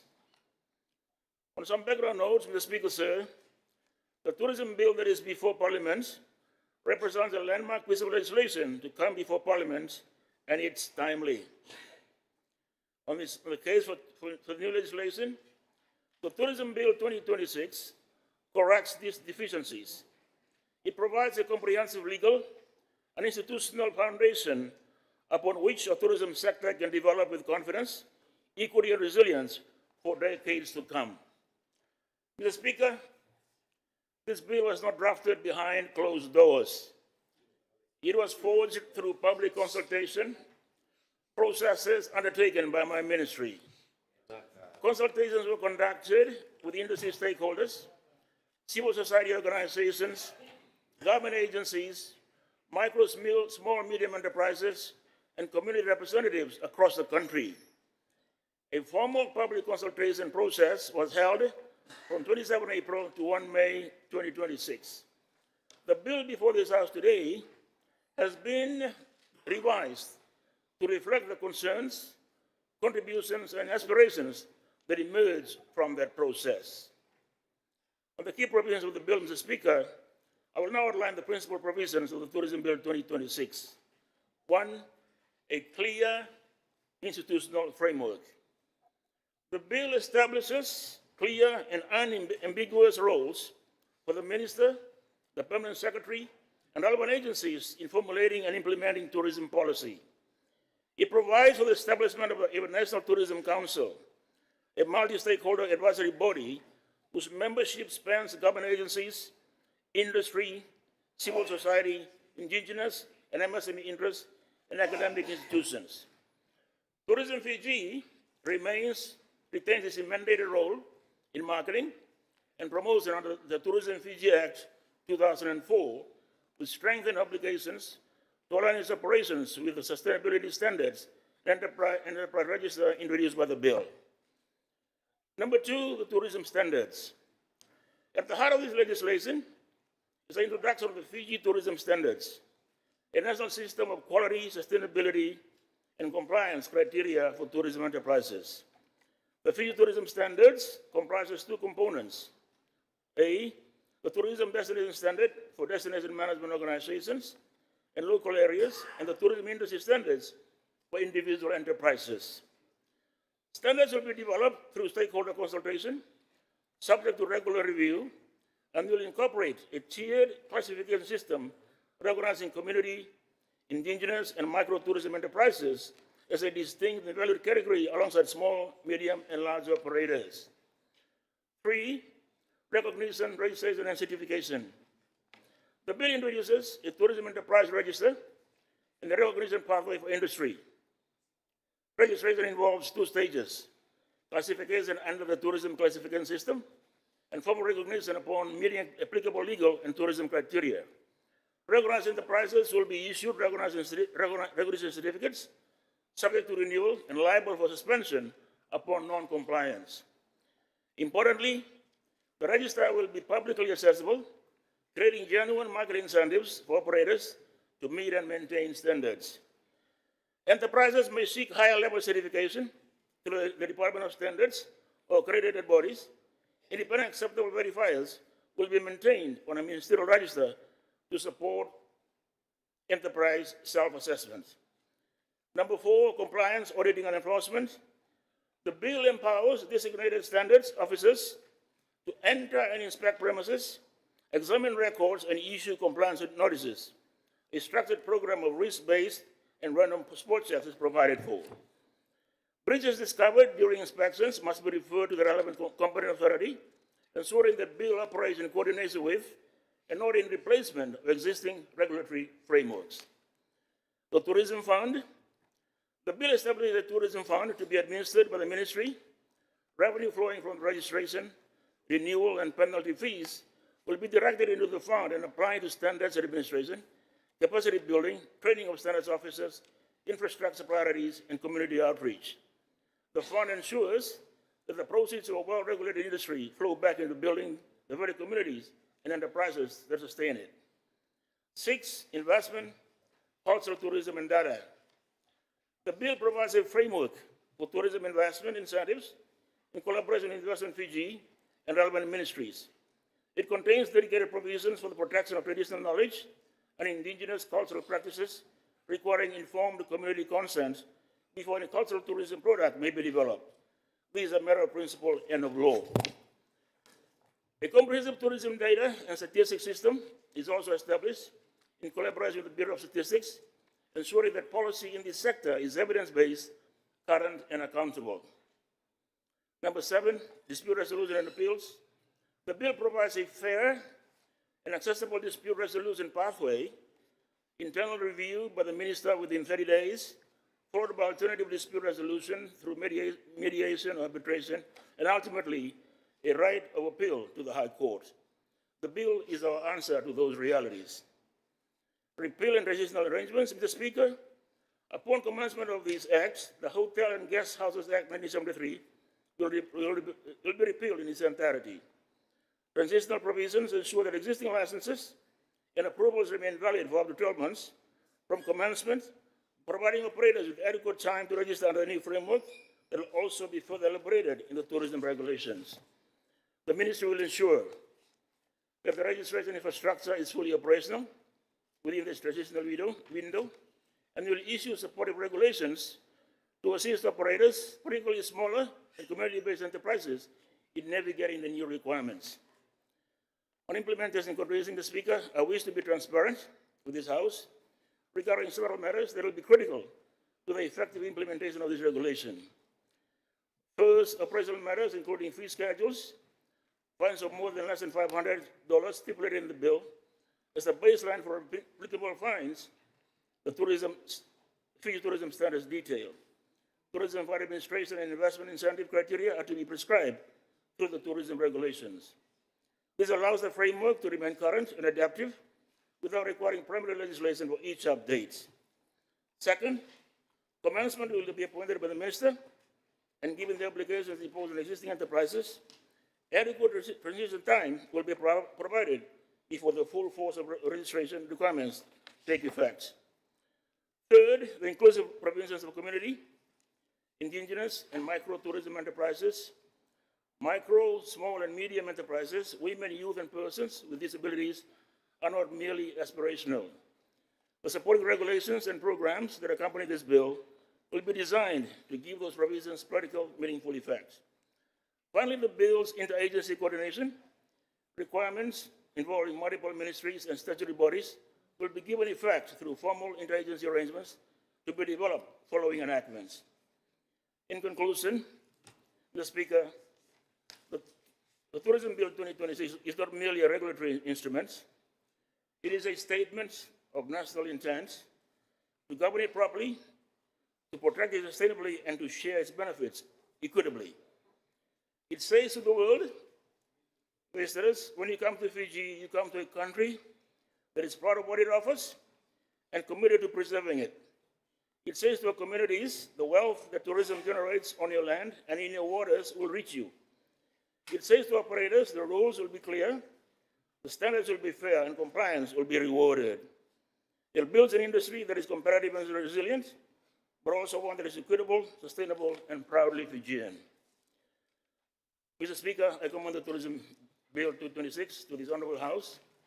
I look forward to the engagement of honorable members and I invite the constructive contributions of all sides of this House in building legislation that will serve Fiji well into the future. Thank you, Mr. Speaker, sir. Thank the Deputy Prime Minister, the Honorable Ngavoka, Minister for Tourism and Civil Aviation. Honorable members, the floor is now open for debate on the motion. At the end of the debate, I will give the mover the right of reply. Don't see any. To my left, Honorable Maran, you have the floor. Thank you, Honorable Speaker. And I thank Minister for introducing this particular bill. But seriously, Honorable Speaker, I'm quite surprised today. Had it been anybody else from the other side, it would have been a different scenario. Honorable Ngavoka is my colleague for past 12 years. I have never opposed the use of 51. But in this scenario, I'm totally surprised. A bill of this magnitude coming from a member who has always opposed use of 51, and now he's going to an extent not even sending this particular bill to the committee to have a look even under 51, is to be passed in one single sitting within 48 hours. That is something that is very surprising coming from Honorable Deputy Prime Minister, who has always opposed the use of 51. Tourism industry is the major contributor to our GDP. It's a private-driven industry. Why can't we allow the committee to take this particular bill and have a consultation with the relevant stakeholders and bring it back? What is the agency? It's not that if this bill doesn't come through, all the hotels, all the resorts are going to close tomorrow, or none of them will be able to operate tomorrow if this bill is not passed within 48 hours. Yeah, passengers won't come. Fiji Airways is flying. Tourists are coming in. There are beds available. They are spending time in Fiji. They'll go back to their own country, their home. So I totally don't understand what is the agency that we want to have this particular bill passed within 48 hours. And again, I'll keep repeating this. Coming from Honorable Ngavoka, I'm very much surprised. Very much surprised. Honorable Speaker, another very important reason I'll actually say why it needs to go. We have had many bills go to the committee, and when it comes back to this House, we see multiple changes in rates. And out of those, almost 50% are just to correct the spelling errors. Page 10 of this particular bill, just a glance. Page 10, I'll read it out. Page 10, number 5, the function of the council are to advise the Minister on Tourism. It should be Minister for Tourism. You advise to Minister for Tourism, not on tourism. Honorable Speaker, if we go through the bill, there would be a lot of such errors in the bill itself. There has been civic, any bill that has actually, any bill, Honorable Speaker, that has gone to the committee has come back with lot of changes, lot of amendments, and we are dealing with a bill that is a very substantive in nature, Honorable Speaker. And I request and I urge my good colleague, who has always been opposing, I don't oppose 51, but please send it to the committee for them to have a review, and they can bring it back in August sitting, and we can debate and pass this particular bill. We know the importance of the bill. We know what tourism is doing in terms of our economic growth for our country, but let's send it to the stakeholders. Let's have a consultation with the stakeholders, Honorable Speaker. Again, somebody said consultation, I'll repeat, there is a difference, again from the same honorable member, there is a difference between executive consultation and parliamentary consultation, Honorable Moses Bulitavu.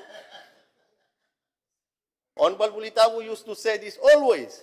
There is a difference between executive consultation.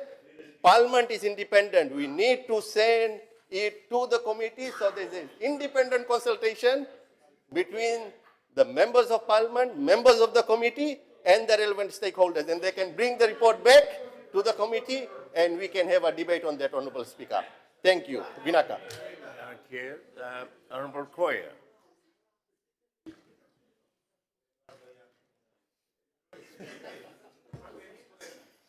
Thank you, Honorable Speaker. Honorable Speaker, as the former Minister for Tourism, and as somebody who has actually supported the current Minister for Tourism in everything that has happened, this is the one time, Honorable Deputy Prime Minister, that I'm going to shake my head. It is quite sad, sir. Quite sad because you know the facts.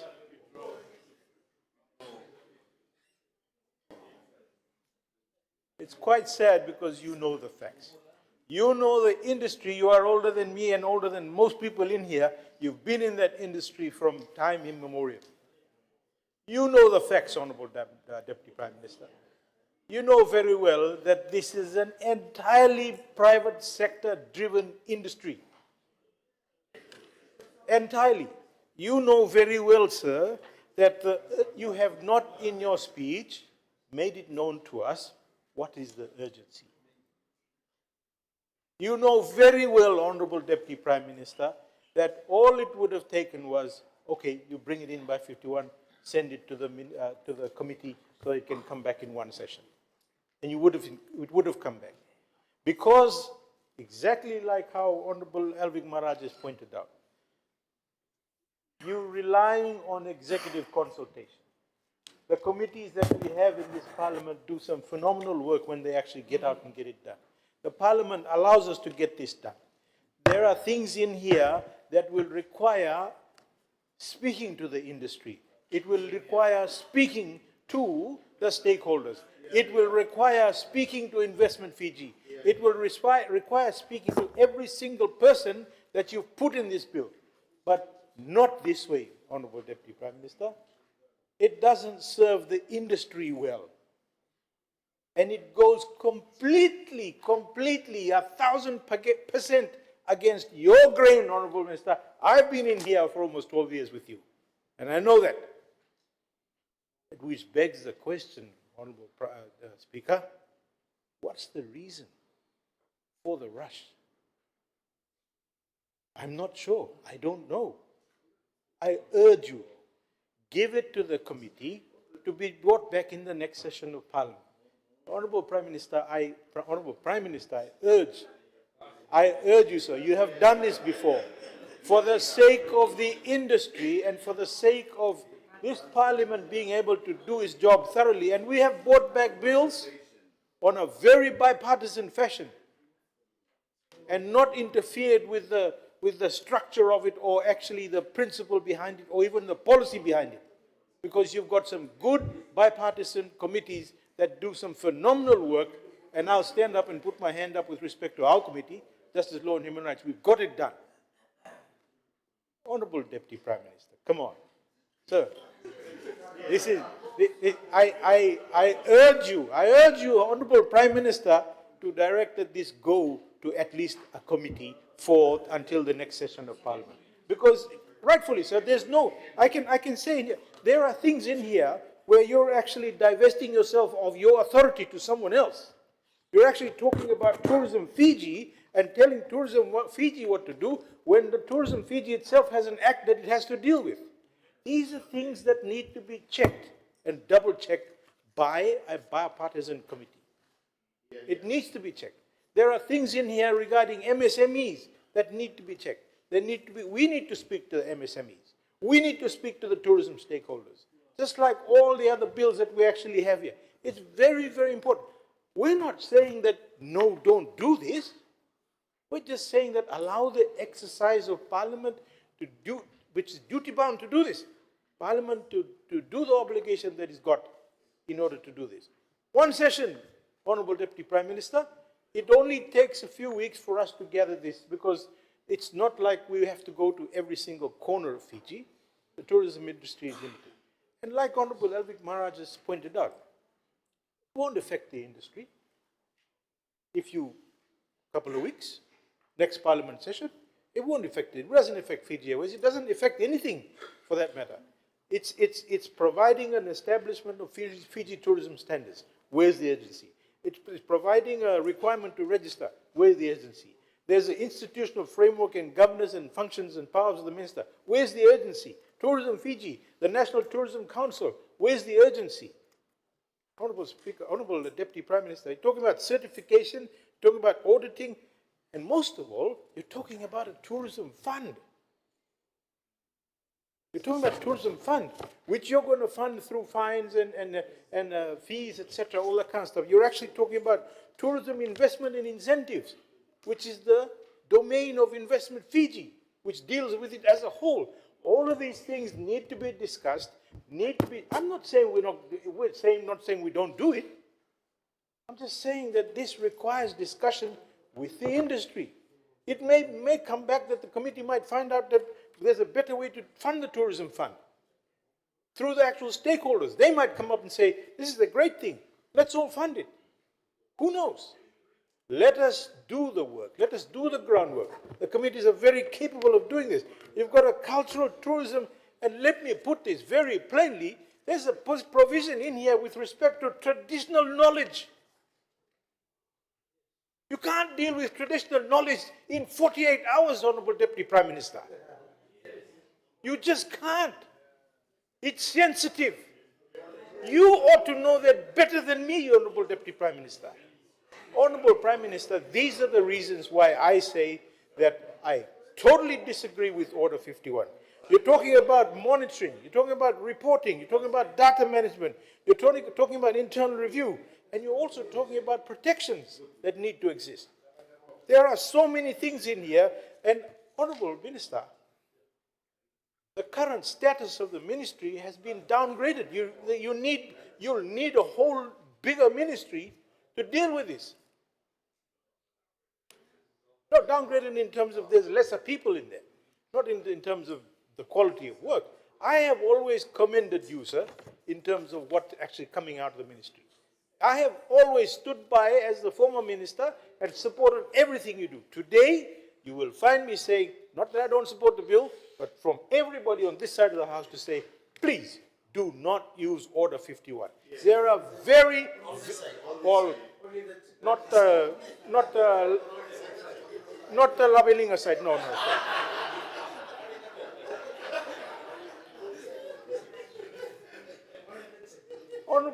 Honorable Deputy Prime Minister, you've gone and done a whole lot in the north. And let me appeal to the Honorable Prime Minister here. There's a whole lot happening in the north with the tourism sector in the north. In Laos, all of that. I can tell you now, Honorable Deputy Prime Minister, at the last convention that you had, there was a big delegation from Laos. They all came to me afterwards. They had some very choice words about many things, but I really enjoyed it. You know why?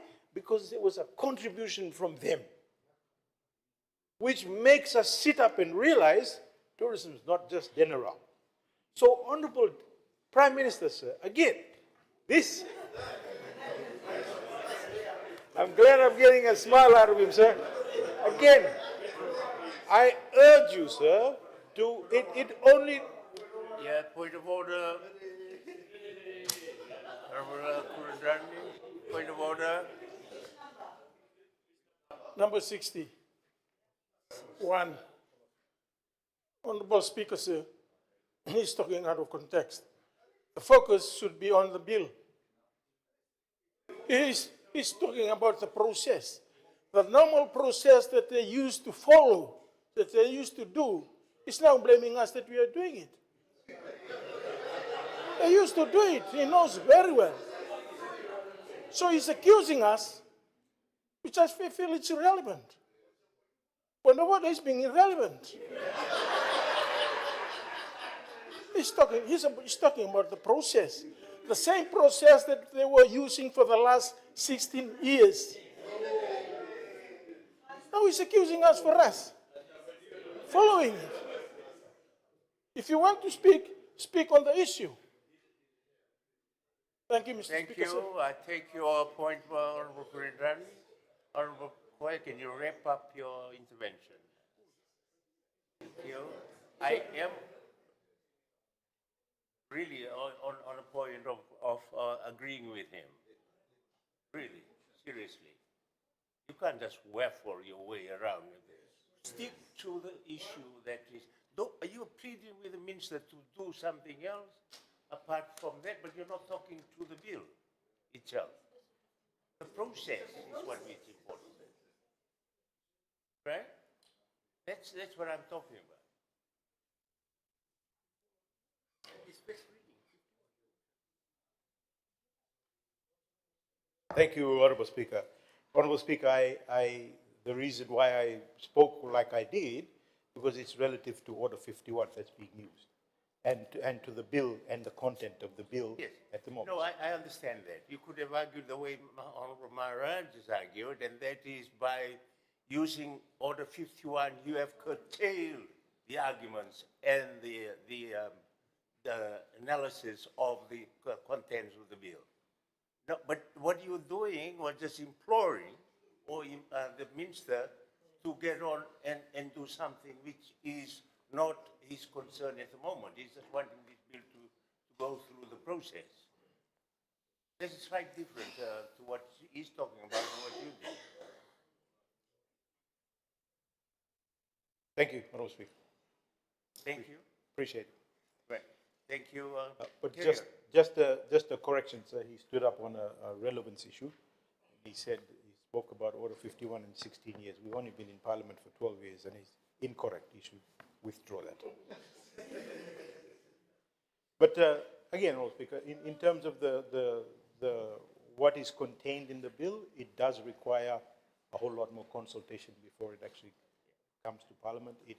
48 hours is not sufficient, and I believe that the industry needs to give its opinion on this particular bill. It, like rightfully pointed out by the Honorable Deputy Prime Minister, it's obviously not something that's never been done.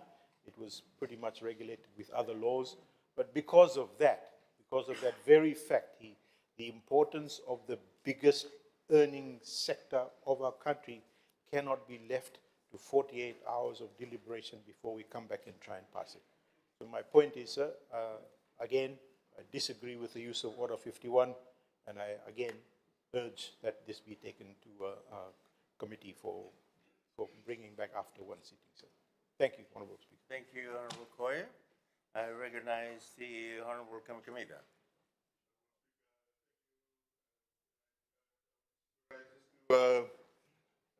Back and support the Honorable Ngawoka in his in the motion regarding the tourism bill, taking it understanding Order 51.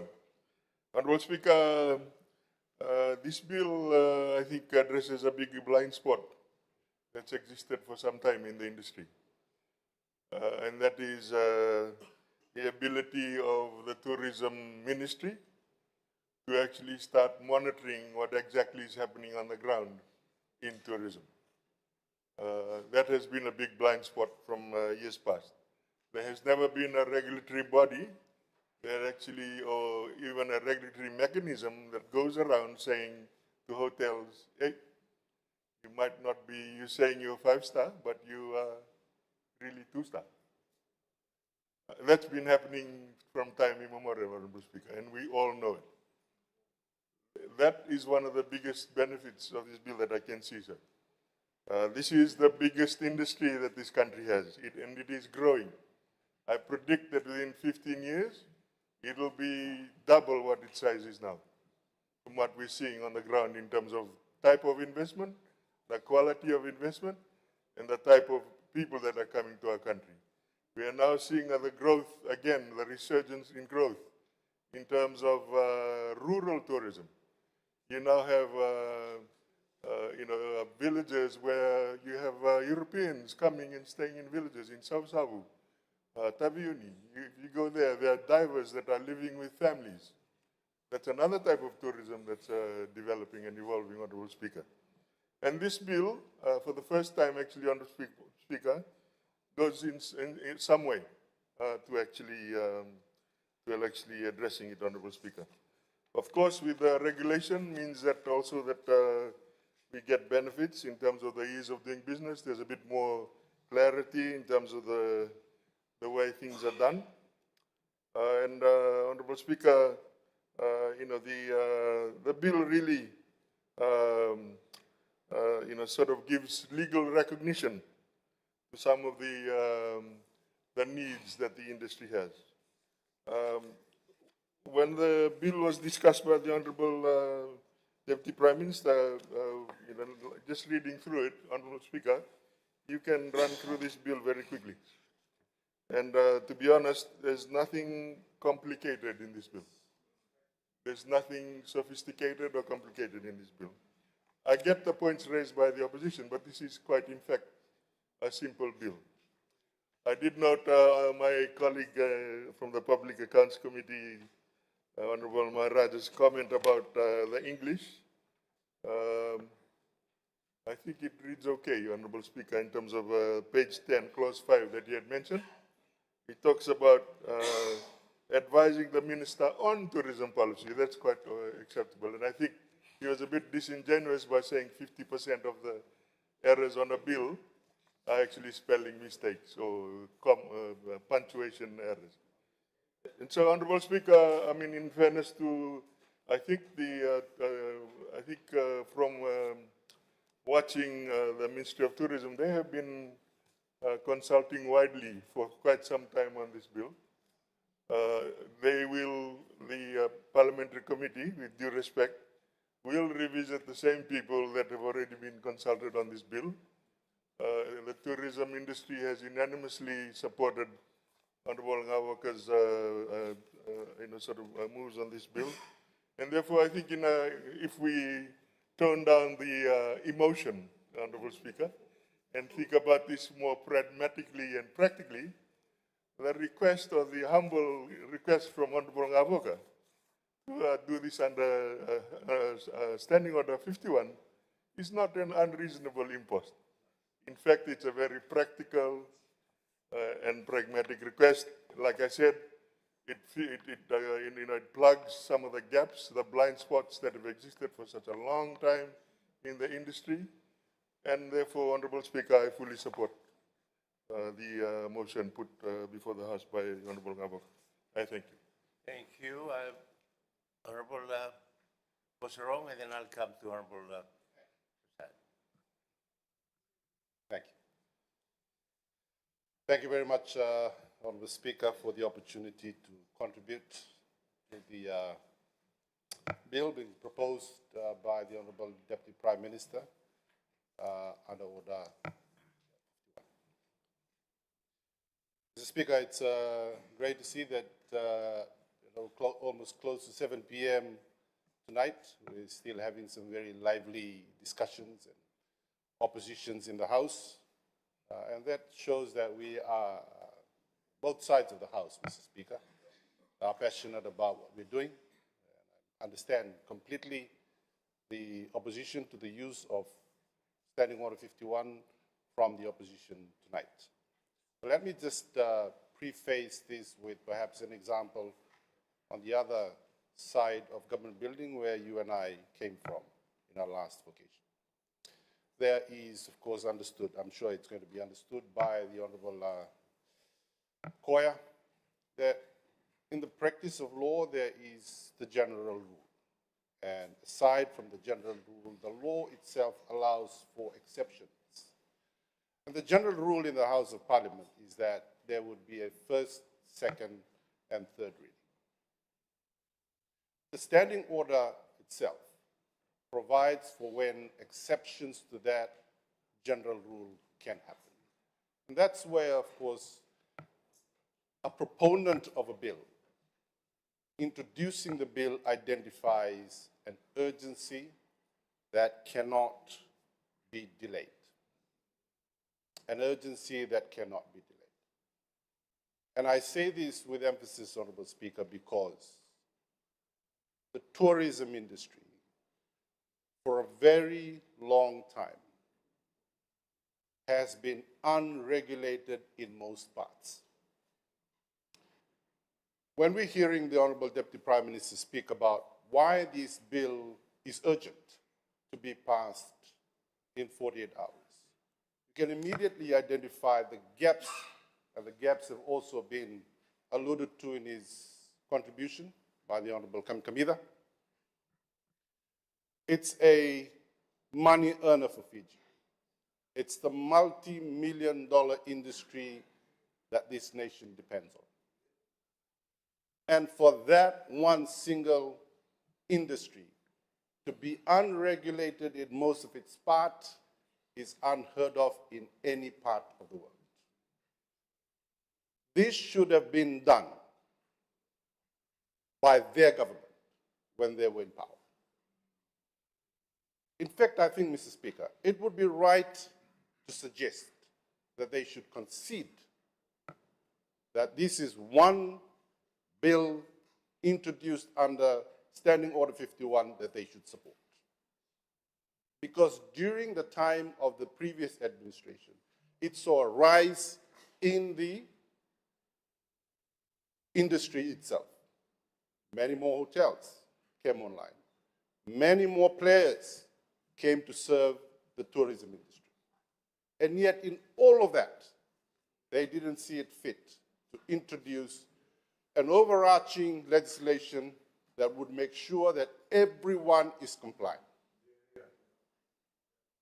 So if you ask me, Honorable Speaker, why is there an urgency? The urgency is that we are running on a 10, 20-year delay period. We're supposed to be bridging that time, and we can't. You're suggesting we give you 30 days? The Honorable Kamkamida has just outlined the breadth of the bill. It's 11 parts, a few sections. In fact, if you ask me, there are only 2 parts that are really, that could take good time to go through them. So if it's divided amongst the opposition, I'm only talking about that side. From the Honorable Bala towards this side, they're all agreeing to what I'm saying. It's easy to have dilution of all of those points so that in 48 hours we can have a very delightful discourse about whether or not these bills fit the industry that we are all trying to promote in Fiji. And I'm saying this, Mr. Speaker, because at the backdrop, this is what it was. The tourism was a small department in a ministry. And you know how many staff they had? When the Honorable Deputy Prime Minister was allocated the portfolio at a new Ministry of Tourism, Civil Aviation, 7 staff.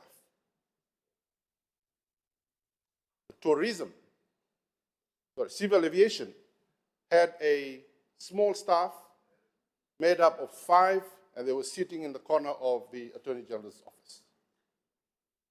Today, Mr. Speaker, the ministry is 68 staff strong. The government is recognizing the importance of the industry to our economy and our national growth. So why not have this bill passed by both sides of the House? You know that it's important for Fiji. We also know that it's important for Fiji. You know that we're supposed to have this bill 10 years ago. We also know that. As for consultation, Mr. Speaker, the Deputy Prime Minister has outlined in the House the extent of the consultation. And they quite largely considered from the other side, this is a private sector driven industry. They've been consulted. Stakeholders have been consulted. Traditional voices have been consulted, and in particular on the aspect of traditional knowledge. So I'm asking, Mr. Speaker, when they're asking about what's so urgent about this, will the hotels close tomorrow? Will the service providers stop providing service tomorrow? No, they won't. This is going to be the most important industry that will thrive and contribute to Fiji's economy for years and decades to come. But we should pass a legislation that makes sure that they are operating within bounds of the law. And that's why, Mr. Speaker, I say there's an urgency about this bill and its passage tonight. As been suggested by the Honourable Deputy Prime Minister, this bill cannot wait for the next sitting or for the end of the year. It comes on Thursday. We have the capacity as members of the House of Parliament to sit and have discussions about this bill on Thursday and have it passed. And that's the urgency, Mr. Speaker. On Standing Order 51, we have to identify the urgency. Yes, Honourable Maran. Yes. 61. Yes. I'm just a bit confused, Honourable Speaker, and I'd like to actually seek clarification on Yes, this. I'm looking at 61. Yes. What's wrong with it? No, what I'm trying to seek clarification on, Honourable Speaker. We thought that if a motion is brought under 51, the first debate that actually happens is not on the content. That is for the second reading. And the first reading is on basically 51, whether it should go through 51 or not. Honourable Koya was speaking about 51 when he was interrupted, but Honourable Vasrongo has actually spoken about the content, so it's going a bit here and there as to one member is talking about the content which should be debated and is stopped, and then we are actually going on to the content which should be debated in the second reading. I agree with you. I agree with you, Honourable So Maran. seek your You're quite clarification right. on that, sir. The issue that the Minister is raising is the context, not the content.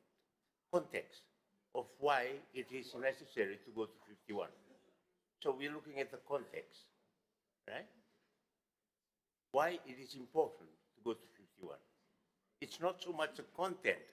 Maybe he is describing certain things that are in the content. But it's a context that I accept. That's why he's arguing on 51. All right? Thank you. I will resume my seat shortly, Mr. Speaker, but before I do that, again, this is why it's urgent. Honourable Alvik, you're from the north. We are managing, or the Ministry for Civil Aviation and Tourism is managing a $400 million strong fund that's called the Wualiku Project. That's without statutory embarkment right now. So I'm asking you that if you look at the whole spectrum and why this bill needs to be passed without delay, part of it is because we need that to be done in a structured way where even the donors and the funders are happy that behind all of what they're going to come and do, there is a act of parliament and a statutory framework that guarantees that this thing can be done and done successfully. So, Mr. Speaker, with those words, I support the motion of the Deputy Prime Minister in the House this afternoon. Thank you. Thank you. Do you, Honourable Professor Prasad, you have the floor. Yeah, thank you, Mr. Speaker. So I'll be very brief. I just wanted to, I know we've had this debate on Order 51 for almost 8 years when we were sitting on the other side.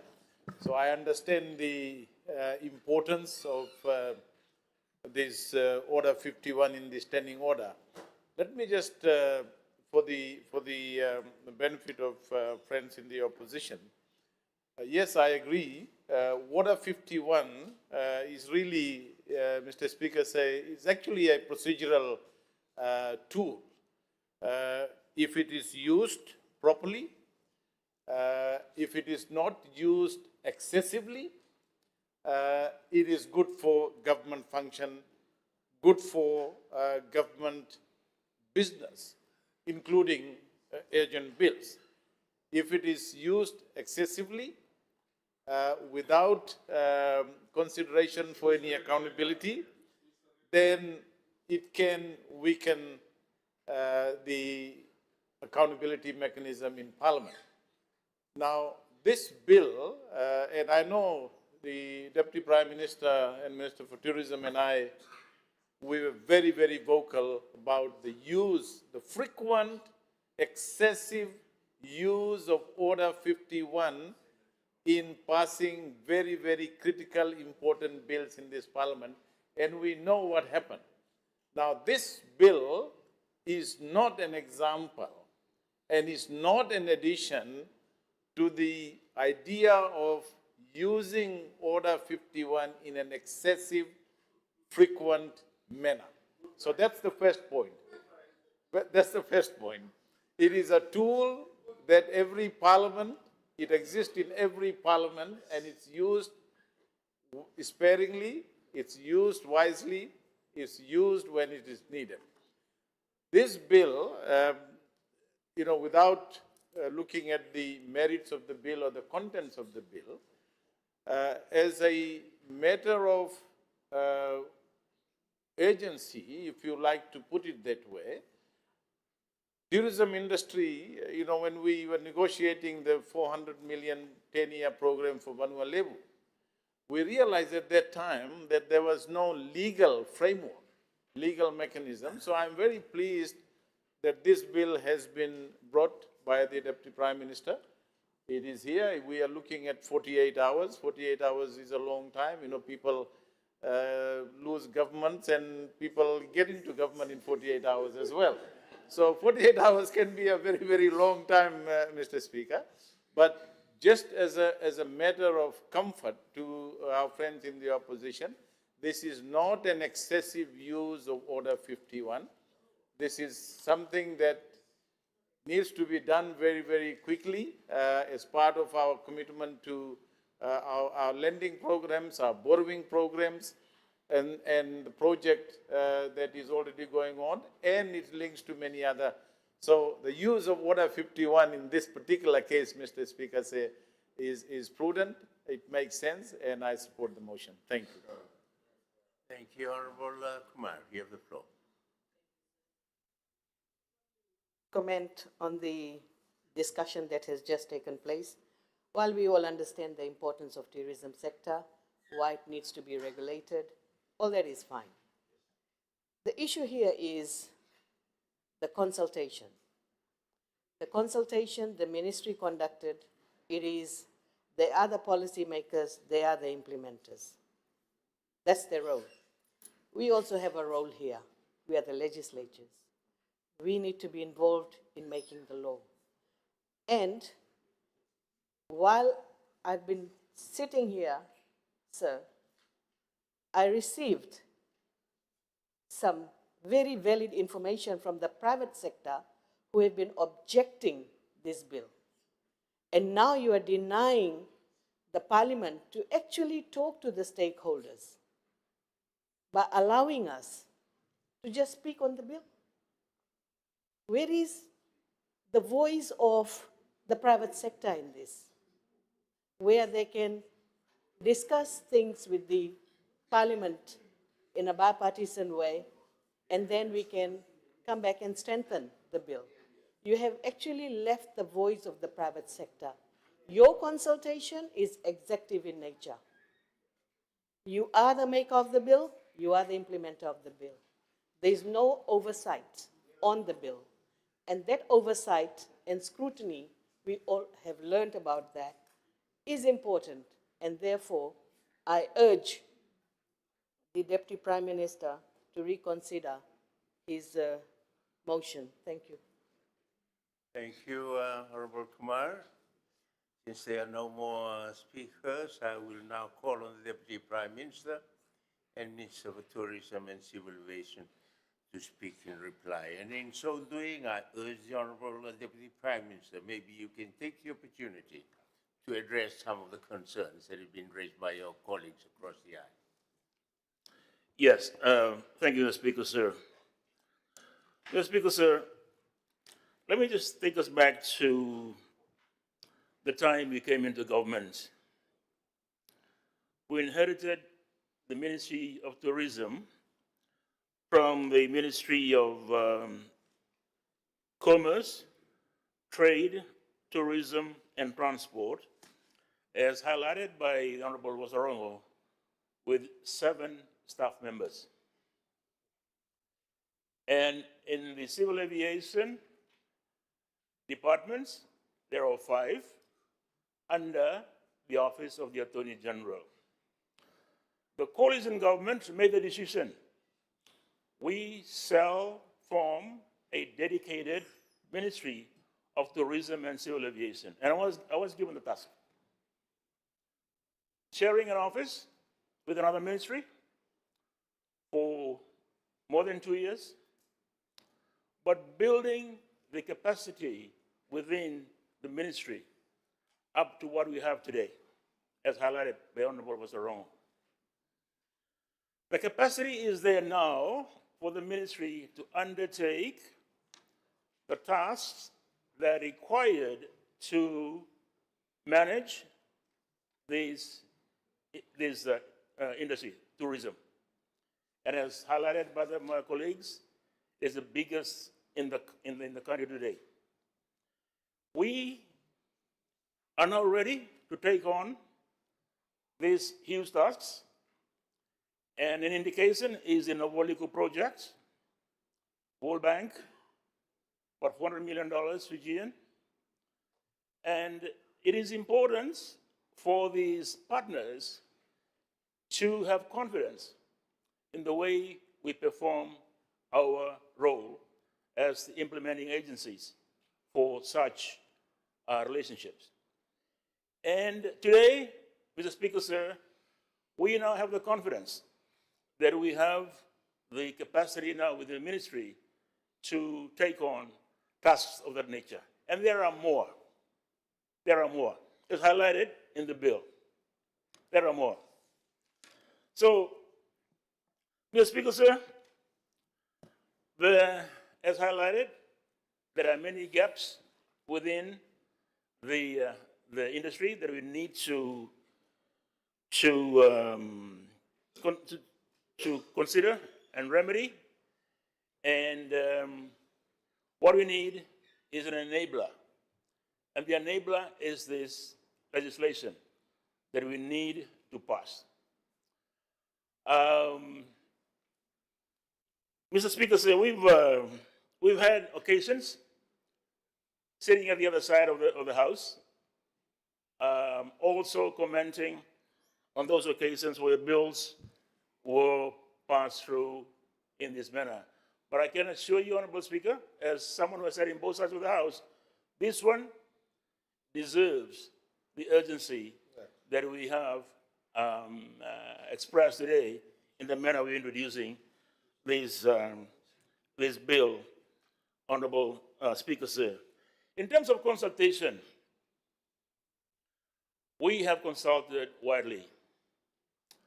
And the consultation, Honorable Speaker, is not just recently. This has been part of the dialogue. I think my colleagues from the other side of the House will know that most of these aspects of the bill have been there for quite some time. The National Tourism Council has been there for quite some time. The fund was also there for quite some time. All these have evolved all these years, but we now have the opportunity to consolidate them into a piece of legislation to ground the work of the ministry on a solid basis. The drafting of this bill, we studied similar bills in Kenya, in Sri Lanka, in Costa Rica, in the Maldives, Croatia, Seychelles, and the Philippines. We studied how they did, the kind of tourism bill that they have. And the technical support was provided to us by IFC, the International Finance Corporation, which is part of the World Bank. So, Mr. Speaker, sir, to allay the concern from the other side, consultation has been very comprehensive and inclusive. We had a tourism convention back in January at Novotel again, throughout the delegates, about 400. We brought this bill. We went through it almost line by line with the people in there.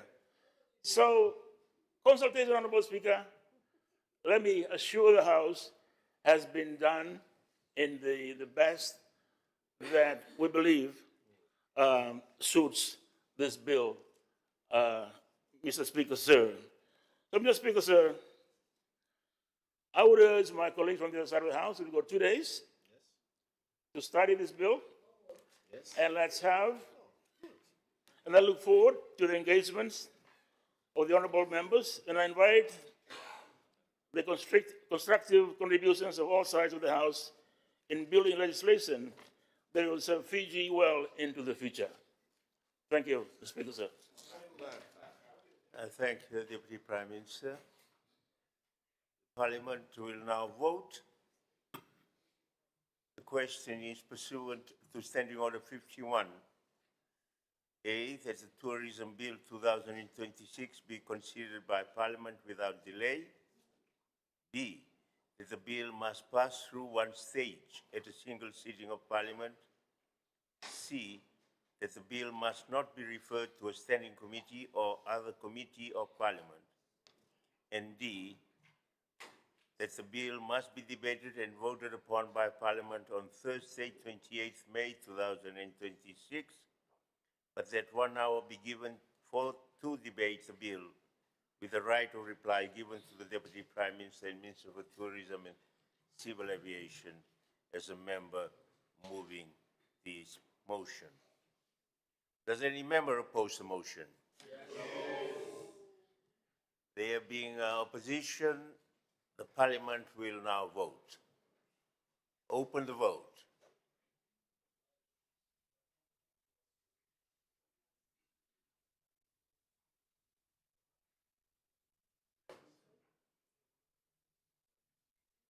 Close the vote.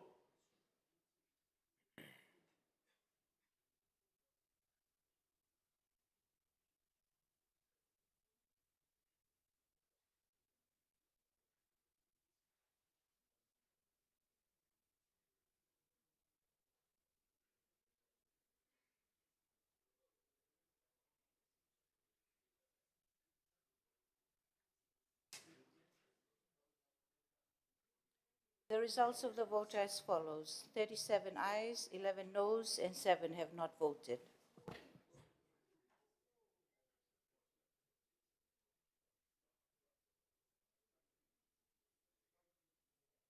"37 ayes, 11 noes, 7 did not vote. The motion is agreed to by majority vote.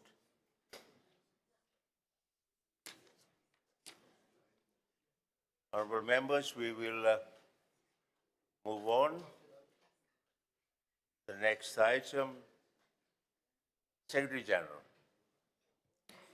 Motions for which notice has been given. Honourable members, there will be 4 motions for debate. The first motion will be moved under Standing Order 130 pertaining to the approval of treaties, and 3 are standing committee motions on review reports. So I first call on the Minister for Justice and the Acting Attorney, the Honourable Siromi Turanga, to move his motion. Mr. Speaker, I move for the purpose of Section 51 of the Constitution to Standing Order 130, Clause 4, that Parliament approves the following protocols. A, protocol relating to an amendment to Article 50A of the Convention on International Civil Aviation, and B, protocol relating to an amendment to Article 56 of the Convention on International Civil Aviation. Is there a second there? Speaker, I beg to second the motion. The Honourable Leader of the Government in the House, I now invite the Minister for Justice and the Acting Attorney to speak on his motion. Thank you, Mr. Speaker. The Convention on International Civil Aviation, or what otherwise is normally called Chicago Convention, came into being on the 4th of April 1947. Fiji ratified the convention on the 5th of March, 1973, and the treaty officially came into effect on the 4th of April, 1973. The convention regulates international air transport and established the International Civil Aviation Organization, what is normally known as ICAO. The ICAO is a United Nations agency which develops the principles and techniques of international air navigation. All 193 signatory states to the convention are invited to convene for assembly sessions at ICAO every 3 years. Furthermore, 36 states serve on the ICAO Council, a governing body responsible for the secretariat oversight and for the ongoing diplomatic and technical decision-making through ICAO, which assembly is not in session. Mr. Speaker, sir, there is an Air Navigation Commission, ANC, tasked by the Council to manage the technical work program of ICAO and considers and recommends standard and recommended practices and procedure for air navigation services for adoption or approval by the ICAO Council. During the ICAO Assembly session 2016, the Assembly voted in favor of expanding the membership of this International Civil Aviation Organization Council from 33 to 40 members. It also voted in favor of expanding the membership of the Air Navigation Commission from 19 to 21 members. That is, protocol relating to an amendment to Article 50A of the Convention on International Civil Aviation and protocol relating to amendment to Article 56 of the Convention on International Civil Aviation. As a way of background, Mr. Speaker, sir, the Chicago Convention entered into force on the 4th of April 1947, with ICAO having 21 member states. In 2016, the number of member states of the organization have grown to 191. During the same period, the number of member states for the Council increased from 21 to 40 by 4 successive amendments to the Chicago Convention in 1961, 1971, 1974, and 1919, respectively. Amendments to the Chicago Conventions raised the original membership of 21 as follows. It increased to 27 at the 13th extraordinary session of Assembly on the 21st of June, 1961. It came into force on the 17th of July, 1962. It further increased to 30 in the 17th extraordinary session of the Assembly of the 12th of March, 1971, signed in New York. It came into force on the 16th of January, 1973. Further increased to 33 on the 21st session of Assembly of the 16th of October, 1974. It came into force on the 5th of February, 1980.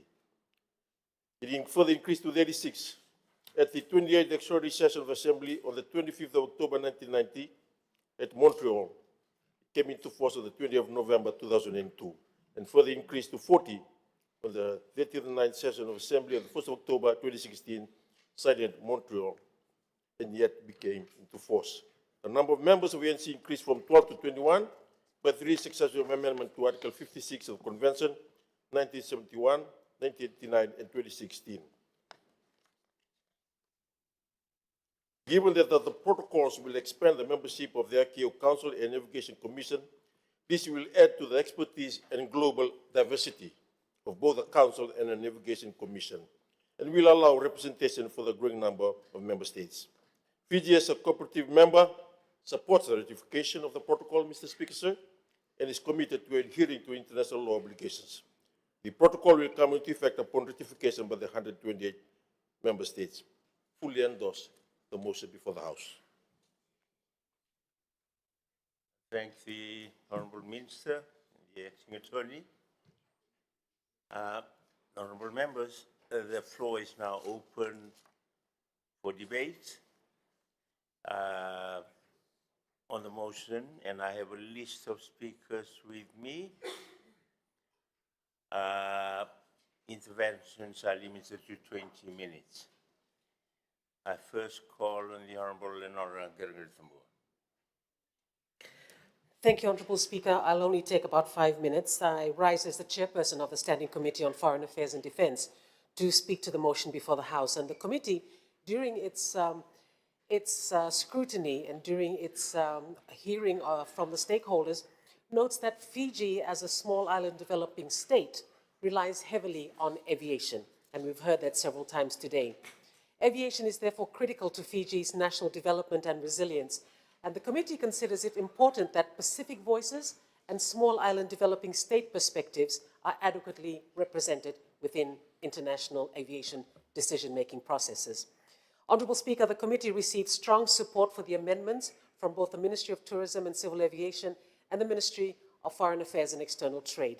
The committee also notes that expanding ICAO's governing bodies will improve equitable participation, strengthen Pacific representation, and create future opportunities for Fiji to pursue leadership positions within ICAO.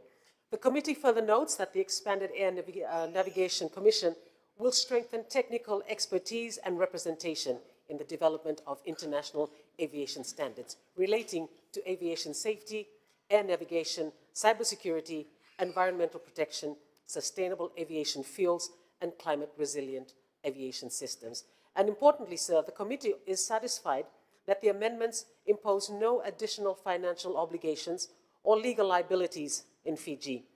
The protocols simply expand the size of ICAO's existing governance structures without altering Fiji's substantive obligations under the convention.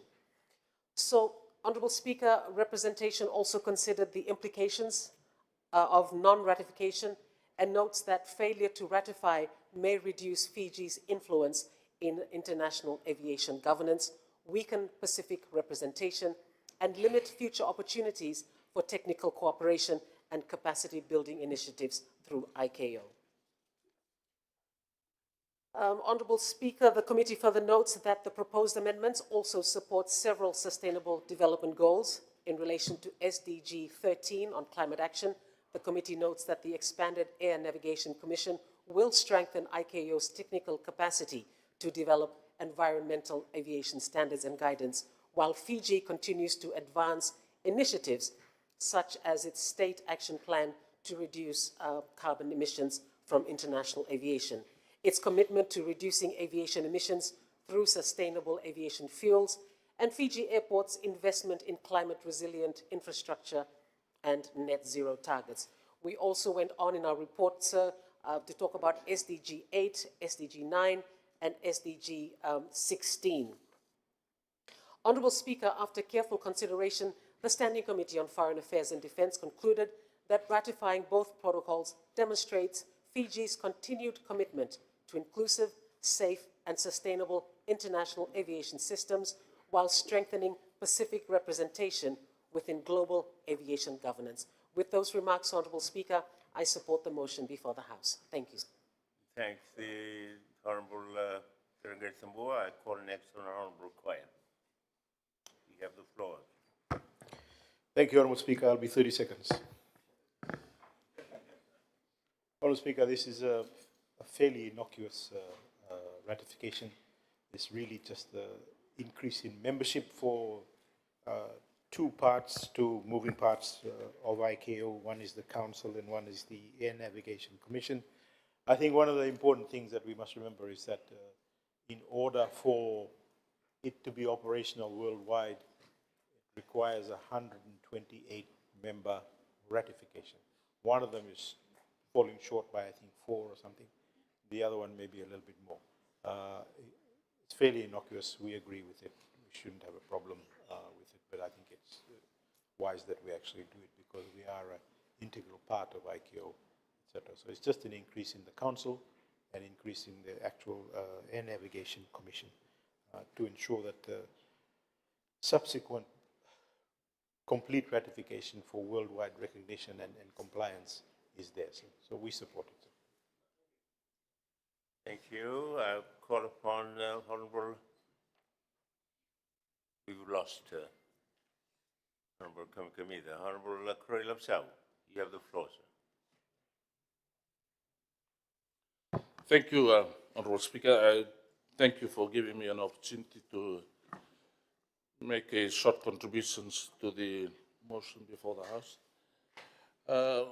I think, Honourable Speaker, the Honourable Minister and the Chair of the committee have explained, and then Honourable Koy have put some details on the Article 50A and the convention that is being debated this evening. Honorable Speaker, the protocol relating to the Amendment 50A basically is a convention, as has been alluded to, for civil aviation, which is also known as the Chicago Convention. And this was signed in Montreal. And the purpose is straightforward, and it amends Article 50A that was originally under the membership of 36, and the main merit here is to increase by 4 members, so the members could increase to 40. I think Fiji has a great impact as a founding voice in the Pacific aviation, and has served as an aviation hub for the Pacific. Nandi International Airport as a primary gateway to the Pacific Island region. Fiji Airways connects us to the world. Our Civil Aviation Authority regulates airspace across a vast swath of the Pacific Ocean. We hold a direct, substantial stake in how ICAO make decisions. The additional 4 ICAO Council seats created by this amendment will include seats that can be allocated through regional rotation groups.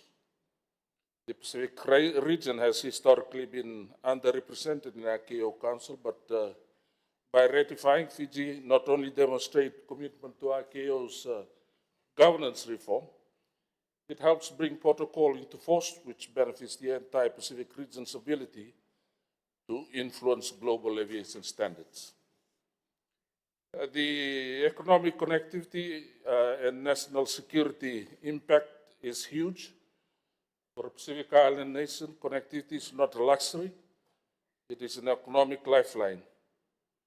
Aviation enables tourism, which is our largest industry, and it enables trade in high-value goods, connects diaspora, provides emergency medical evacuation. Fiji must have a seat at the table where the rules of international aviation are written. An expanded ICAO Council, which this protocol enables, is more representative to the world's diversity, including small island states. Fiji's ratification helps make that a reality. Fiji can be a tipping point, and I think this has been highlighted by the previous speakers that have contributed before me. And this will bring into force a reform that has been 10 years in the making to improve representation in international aviation and governance for generations. Opposition urges the government to move swiftly. Ratification is straightforward, executive in the legislative process, and there's no credible reason for delay. I thank you, Honorable Speaker, sir. I thank the Honorable Correia Bissau. I give the floor to Honorable Kamkamida. Thank you, Honorable Speaker, and I rise to make a brief contribution as well to the motion moved by the Honorable Minister for Justice and Acting Attorney General, pursuant to Section 51 of the Constitution and Standing Order 130, Clause 4, seeking the approval of Parliament on the protocols as outlined in the order paper. Honorable Speaker, let me begin by just saying that I think it is without question on both sides of the House that when it comes to aviation and its regulation, there can be no doubt that it's something that we support wholeheartedly, Honorable Speaker. As I rose to sort of speak on this motion, Honorable Speaker, I did note, that it's a article under the ICAO, and I thought I'd just warrant a mention of a certain young man from Kandavu that rose to the highest ranks in the land in aviation. And when they talk about Fiji In ICAO, Honorable Speaker, the name of Ratu Tshwane Koretamana always comes up in discussion. And if you're wondering why, he was actually one of the leading proponents in actually exploring the cost and safety benefits of what we now know as the GPS, or the Global Positioning System, when it was being developed at that time for aviation, Honorable Speaker. And he actually volunteered Fiji to be a testing ground for the GPS for aviation in Fiji. And he is remembered quite warmly in aviation circles, Honorable Speaker, for his visionary leadership in aviation, Honorable Speaker. The second thing I thought I'd mention, Honorable Speaker, was it occurred to me that the amendments for this treaty, Honorable Speaker, have originated from the Assembly of 2016. And in my service of this country, Honorable Speaker, over the last couple of years, and I thought I'd just share this with all members of this House, how critical it is that we ratify treaties that apply to Fiji very, very quickly. We do not let them meander. In this case, Honorable Speaker, it appears from 2016. And the reason for this is simple, Honorable Speaker. Once you ratify a treaty, it opens up doors for you. And I talk about this because we ratified a treaty at the beginning of our parliamentary service to Fiji on cybersecurity. And I know the Honorable Minister for Communications can attest to the level of bilateral cooperation, multilateral cooperation that's happening to this country from us being a signatory to the Budapest Convention, Honorable Speaker. And I thought I'd just share that to both sides of the House. Let's not downplay the importance of treaties when they come up for consideration and, more importantly, for signing. Honorable Speaker, in terms of the amendments before the House, they are quite straightforward. The first talks about increased membership of the ICAO Council, which is something we should support. The more members that they have in the ICAO Council, it means more visibility to respective countries, and so on and so forth. And given that aviation is critical to all countries or members of ICAO, this is certainly a welcome development, and also particularly for aspiring small island developing states that may perhaps possibly become a member of the Council through this amendment. And secondly, on Article 56, Honorable Speaker, once again, it talks about the composition of the Air Navigation Commission, which again is a very important commission within ICAO, and it is the technical body that is responsible for standards and recommended practices in international aviation. And so, Honorable Speaker, both of these amendments are practical, they are needed, and will assist aviation internationally, but more importantly, also benefit countries like Fiji. And of course, Honorable Speaker, finally, the relevance of these amendments in terms of our tourism industry, which ironically we've just talked about through the discussions on the tourism bill, remains a backbone of the Fiji tourism industry. Fiji as a country and as an economy, whilst we always talk about needing to diversify the country or its economy, I think we have to accept that because we do tourism so well, Honorable Speaker, this economy will double in the next 10 to 15 years. So we're having 1 million tourists now, we'll have 2 million in, say, 15 years. And therefrom, there'll be another elevation of growth in this country.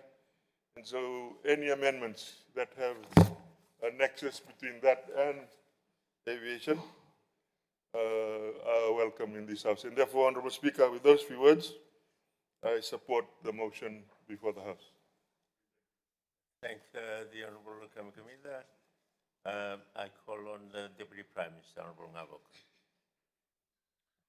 Mr. Speaker, sir, I rise to make my contribution to the motion moved by the Honorable Minister for Justice and Acting Attorney General, pursuant to Section 51 of the Constitution and Studying Order 134, seeking the approval of Parliament for the following protocols. A, protocol relating to an amendment to Article 50A of the Convention on International Civil Aviation, and B, the protocol relating to an amendment to Article 56 of the Convention on the International Civil Aviation.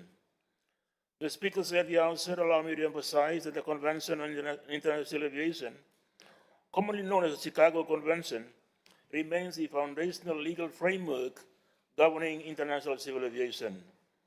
Fiji, as a responsible member of the ICAO, has consistently demonstrated its commitment to aligning with global aviation standards and practices.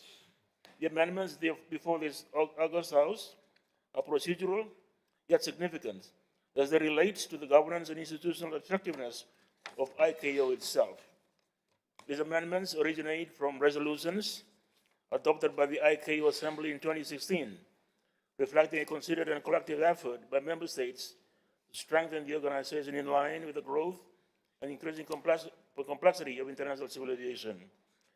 Mr. Speaker, sir, the amendment to Article 50A seeks to increase the membership of the ICAO Council. The adjustment reflects the continued growth and expanding membership of ICAO, ensuring that the Council remains representative of the global aviation community. For Fiji and other small island developing states, this is particularly important. A more representative Council enhances inclusivity and ensures that the unique aviation challenges faced by geographically dispersed nations, such as connectivity, resilience, and safety oversight, are better reflected in global decision-making. The Speaker said the amendment to Article 56 concerns the composition of the Air Navigation Commission, which is ICAO's technical body responsible for developing standards and recommended practices for international aviation. By increasing the number of members in the Commission, ICAO is strengthening its technical capacity to respond to emerging challenges in aviation, including aviation safety and security, environmental sustainability, technological advancements such as digitization and automation, and resilience of aviation systems in the face of global disruptions. For Fiji, whose aviation sector is vital for tourism, trade and connectivity, strengthening global technical standards directly supports our national interests. Mr. Speaker, sir, Fiji's aviation sector is a backbone of our economy, given our geographic isolation and reliance on air transport for both international and domestic connectivity. Supporting these amendments ensures that Fiji continues to participate actively in shaping international aviation policies. Our regulatory framework remains harmonized with global standards, and we enhance aviation safety, security, and efficiency, and strengthen our credibility and standing within the ICAO and the broader international community. Mr. Speaker, sir, the motion is brought in accordance with Section 51 of the Constitution, which requires parliamentary approval for treaties and international agreements before they bind the states. It is also consistent with Standing Order 13044, ensuring that the House exercises its proper oversight role in treaty ratification. Mr. Speaker, sir, these amendments are forward-looking and necessary. They do not impose burdensome obligations on Fiji. Rather, they strengthen the institutional framework of ICAO in a manner that benefits all member states, including small island developing countries such as ours. In supporting this motion, Fiji reaffirms its commitment to international cooperation, aviation safety, and the rules-based global aviation system. I therefore commend this motion to the House and support the approval of the two proposals. Thank you, Mr. Speaker, sir. I thank the Deputy Prime Minister. I will now call on the Minister for Justice and the Acting Attorney to speak in reply. Mr. Speaker, all the members have spoken in full support of the motion. I commend the motion before this House. Thank you. The Parliament will now vote. The question is for the purpose of Section 51 of the Constitution and pursuant to Standing Order 130, Clause 4, that Parliament approves the following protocols. A, protocol relating to an amendment to Article 50A of the Convention on International Civil Aviation, and B, protocol relating to an amendment to Article 56 of the Convention on International Civil Aviation. Does any member oppose the motion? As no member opposes the motion, it is agreed to unanimously. Honorable members, I have three more items on the agenda, although I have been reminded that we are due for a dinner break. Should we or we proceed to complete the exercise? I don't hear any violent objection, right? Let's proceed, right? So we call, on next item, I now call on the chairperson. These are the motions for debate. I now call on the chairperson of the Standing Committee on Foreign Affairs and Defense, the Honorable Lenora Ngarangari-Thambua, to move the first motion. Thank you, Mr. Speaker. I move that Parliament debates the Consolidated Review Report of the Ministry of Women, Children and Social Protection 2021 to 2022 and 2022 to 2023 annual reports, which was tabled in this House on the 29th of April. Is there a seconder? Mr. Speaker, I beg to second the motion. Recognize Honorable Virender Lal, second. I now invite the chairperson of the Standing Committee on Foreign Affairs and Defense to speak on the motion. Thank you, sir. Honorable Speaker, the committee recognizes the critical role played by the Ministry of Women, Children and Social Protection in supporting the most vulnerable amongst us. Vulnerable households, women, children, older persons and persons living with disabilities through Fiji's social protection system. The committee acknowledges that during the reporting period, the ministry continued to deliver essential welfare assistance and social services despite increasing living costs, rising social pressures, and growing demand for support services. In scrutinizing the two annual reports, Honorable Speaker, the committee undertook extensive site visits throughout the country, including to divisional and district offices, residential care institutions, and community organizations to assess the realities of frontline service delivery. Through these visits, the committee identified significant operational challenges affecting the ministry's ability to effectively deliver services. And these included things like staffing shortages, workloads, inadequate office facilities, limited transportation, an outdated ICT system, and occupational health and safety concerns by the staff. Honorable Speaker, the committee was particularly concerned by the pressures placed on welfare officers managing complex child protection, social welfare, and emergency cases under difficult conditions.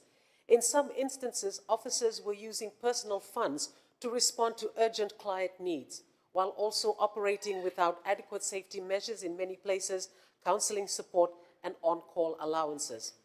The committee also notes that the increasing demand across key social protection programs.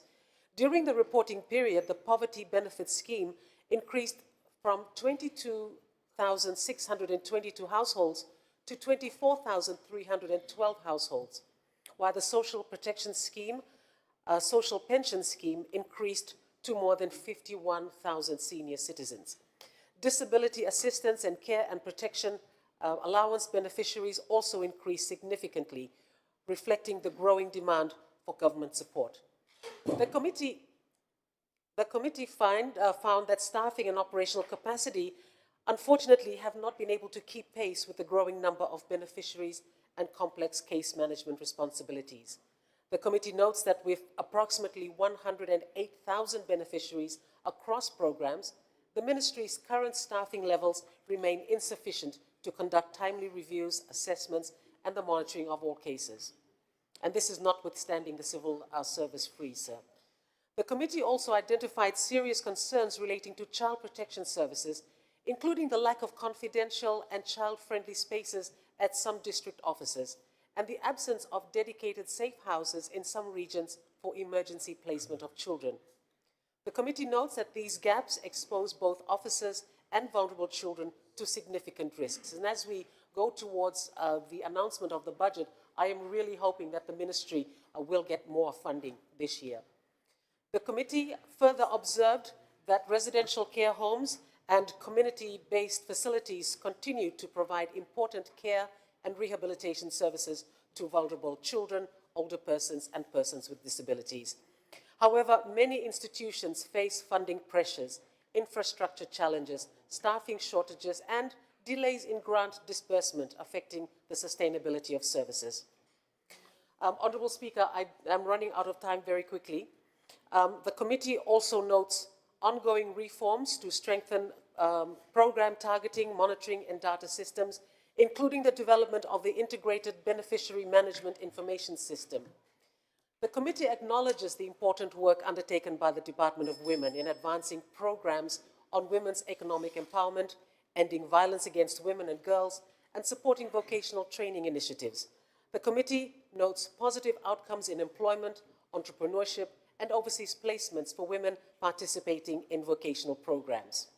Honourable Speaker, based on its findings, the committee made several key recommendations, and these include increasing frontline staffing and specialized personnel as soon as is practicable, improving transport and operational resources for rural service delivery, and the upgrading of office infrastructure and ICT systems.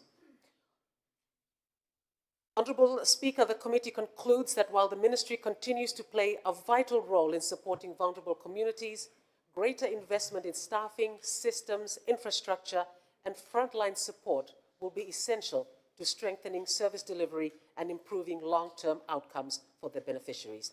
With those remarks, Honourable Speaker, I commend the motion before the House. Thank the Chair of the Standing Committee on Foreign Affairs and Defence.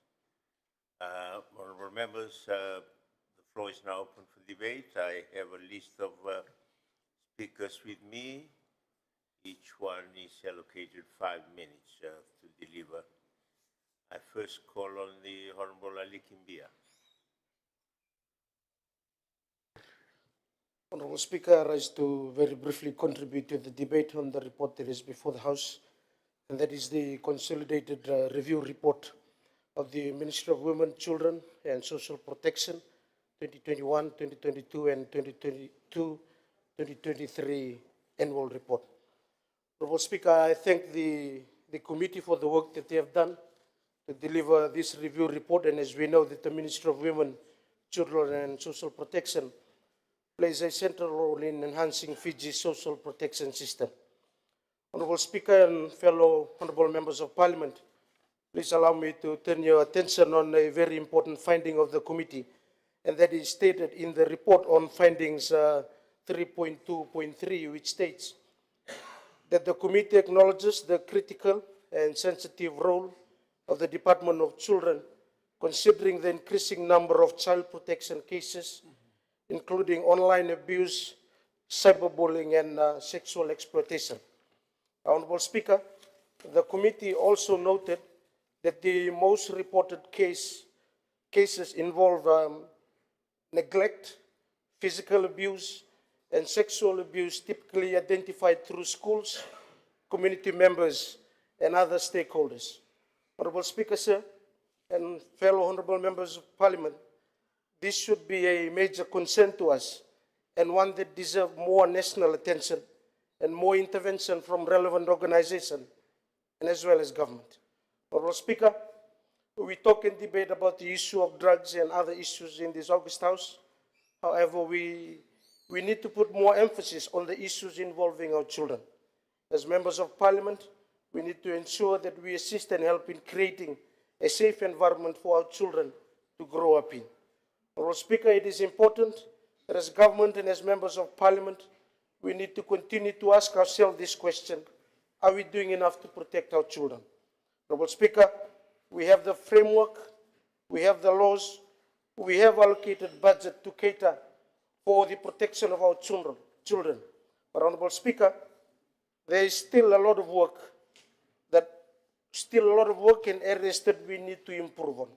Honourable Speaker, when dealing with issues concerning our children, we need to remove the political indifferences and work together to introduce more policies that will shield children from violence, exploitation, and abuse from home and at public places. To conclude, Honorable Speaker, there was a ministerial conference on ending violence against women that was held in Bogota, Colombia. During the conference, the UNICEF Director of Child Protection, Shama Sengupta, said, and I quote, "We are the current generation that fully grasp the prevalence, causes, and cost of violence against children, and the first to know the solutions that work," unquote. Honorable Speaker, with that, we can break the silence of violence and build a Fiji where every children are safe. With that, Honorable Speaker, I thank you for the opportunity to contribute to the motion and fully support the motion before the House. Yeah, thank Honorable Ali Kimbia. I now invite Honorable Virendra Lal to speak on the motion. Thank you, Mr. Speaker. Mr. Speaker, the true gauge of our progress as a nation is found in how we shield our older persons, our citizens living with disabilities, our single mothers, and our children at risk. I rise today to contribute to the debate on the consolidated review report of the Ministry of Women, Children, and Social Protection. We must take this opportunity to recognize the extensive nationwide review conducted by the Standing Committee, which shed light on the immense dedication of our frontline welfare teams working under challenging circumstances. Mr. Speaker, we must recognize that this ministry serves as our national safety net, and the structural progress made during the period under review deserves our collective acknowledgement. The creation of a standalone Department of Children represents a timely and vital upgrade to focus directly on statutory child protection and juvenile justice. Furthermore, the systematic development of the Integrated Beneficiary Management Information System is a commendable step toward modernizing our records and improving efficiency. Mr. Speaker, this side of the House recognizes that clear focus on easing immediate financial pressures for our citizens. The Prime Minister's recent budget announcement of a $56 million relief package is a welcome, highly responsive measure to buffer our households against the weight of global cost of living inflation. Mr. Speaker, the question is, how do we transition this immediate support into permanent, sustainable operational funding for our essential welfare machinery? Structural sustainability requires that we fully support the welfare officers who administer these vital public funds. The committee findings reveal that frontline staff are operating under intense pressure, facing overwhelming caseloads, severe transport shortages, and outdated computer systems. These resource gaps create direct barriers when responding to vulnerable families in our remote, rural, and maritime pockets. Most concerning is that our officers frequently handle deeply distressing protection cases without adequate counseling support, clear safety protocols, or appropriate on-call allowances. Mr. Speaker, as mentioned earlier, the committee visited various offices of the department, and in one office we found out that there is an officer, and there is a transport, but there is no driver. The driver resigned in August last year, and we visited the office in March this year. 7 months later, there is no driver there, and this officer is not authorized to drive the vehicle. So he has to jump in with other departments to do his work, and we all know that there is there's a freeze on recruitment. So the reality on the ground, sir, is that frontline staff are occasionally forced to spend their own personal funds to respond to clients in immediate crisis. So in Lekutu, we found out that the driver, when there is a puncture, he has to fork money out of his own pocket to pay for it because there is no petty cash. And when we ask why he does that, and why doesn't he claim? And he says that to claim, it takes ages for the department to reimburse. And when there is when such cases go to headquarters, it takes long. It takes very long for them to reimburse. So it's better for them not to ask for reimbursement. So these are the cases we have seen. So this House cannot expect a lean operation to manage a national social safety net effectively without providing them with the necessary tools, vehicles and allowances. I fully support the committee's firm call for a decisive shift toward outcome-based tracking. The ministry must look beyond output metrics that only show how many millions of dollars were distributed or how many households received a grant. True national success must be measured by tracking how many families successfully build long-term economic resilience and how many beneficiaries can permanently and sustainably exit the state welfare system.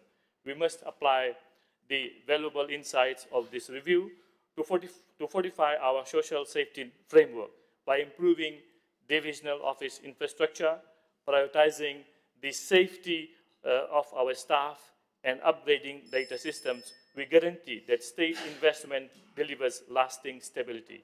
I demand that as our current national relief measures conclude in July, our national social protection framework is established on a secure foundation of absolute accountability, efficiency, and human dignity. Thank you, Mr. Speaker, sir. I thank the Honorable Lal. The last speaker is the Minister for Women, Children and Social Protection, Honorable Shashi Kiran. Thank you, Mr. Speaker. Mr. Speaker, the Ministry notes the recommendations of the Standing Committee and provides the following updates on active measures being undertaken to address the concerns raised. On staffing and resource constraints, KPMG has been engaged to conduct comprehensive structural review. The final report is being concluded and will provide clear strategic direction on governance, recruitment, and future budget submissions. The rollout of the Social Welfare Management Information System is expected to significantly reduce manual workloads and improve operational efficiency. On ICT infrastructure, recommendation 3, accelerating investment in modern ICT infrastructure and fully implementing the integrated beneficiary management information system remains a top priority. The IBMS serves as an integrated real-time platform to strengthen beneficiary identification, targeting, verification, case management, interagency coordination, and automated end-to-end delivery. On hardware and network upgrades ahead of the imminent field testing, the Ministry is upgrading IT infrastructure across all 21 district offices. Network upgrades have been completed in Nasinu, Nandi, Koravo, and Nosori, with remaining sites being upgraded in coordination with the ITC department. With global supply chain constraints while it affects procurement, the Ministry has secured 90 desktops and 30 laptops to date for all these outreach offices. Supported by the Partnership for Social Protection of P4SP, an interim MIS is currently active to bridge delivery gaps. And this platform digitizes beneficiary data, generates payment reconciliation files, and integrates birth, deaths, and marriages database to verify birth registration numbers to eliminate duplicate profiles. Currently, 80% of beneficiary records are digitized and undergoing data cleaning before final migration to IBMS. The Ministry aims to automate payments for 3 of its 6 core programs by end of this financial year, supported by $2.2 million budget allocated jointly by Ministry of our government and the Australian government. Communication strategy, recommendation 4.7, partnering with World Food Programme, our centralized helpline is being established. A service agreement has been executed with Vodafone Fiji and negotiations are underway with 2 additional telecom providers to secure a toll-free access. What this means, Mr. Speaker, is that our clients will be able to call us toll-free regarding any clarification on the benefits. And a comprehensive communication plan designed has already been submitted through the national budget process for implementation alongside the IBMS rollout next financial year. On staff wellness, recommendation 4.8, to support the well-being of both personnel and clients, 6 dedicated counselors have been engaged to provide comprehensive counseling services for staff and recipients from this year. Working with UNICEF, the Ministry completed in April of 2026 the national training of 120 staff and stakeholders to provide effective mental health support to staff and clients of the Ministry. And the Ministry is actively working to formalize the on-call allowance, benchmarking it against relevant ministries and statutory organizations to ensure alignment across the public sector. To address concerns surrounding the rise in child abuse case, the ministry is finalizing Fiji's National Action Plan to end violence against children. This plan directly focuses on building the capacity of the nationwide workforce handling children's welfare. And concurrently, a costed implementation plan is developed under the National Coordinating Committee for Children, which was revived in 2025. Supported by the ministry, this plan will map out key actors and operational activities across the child protection sector. And I must say that the Child Protection Act also gives more powers now for reporting. Transition of residential care, we acknowledge there is a need, and when the care children turn 18, there is a bridge to independent adulthood. We provide allowances and provide training and skills to guide them into careers. We also want to, we note the committee's findings regarding the urgent need for robust policies protecting elderly.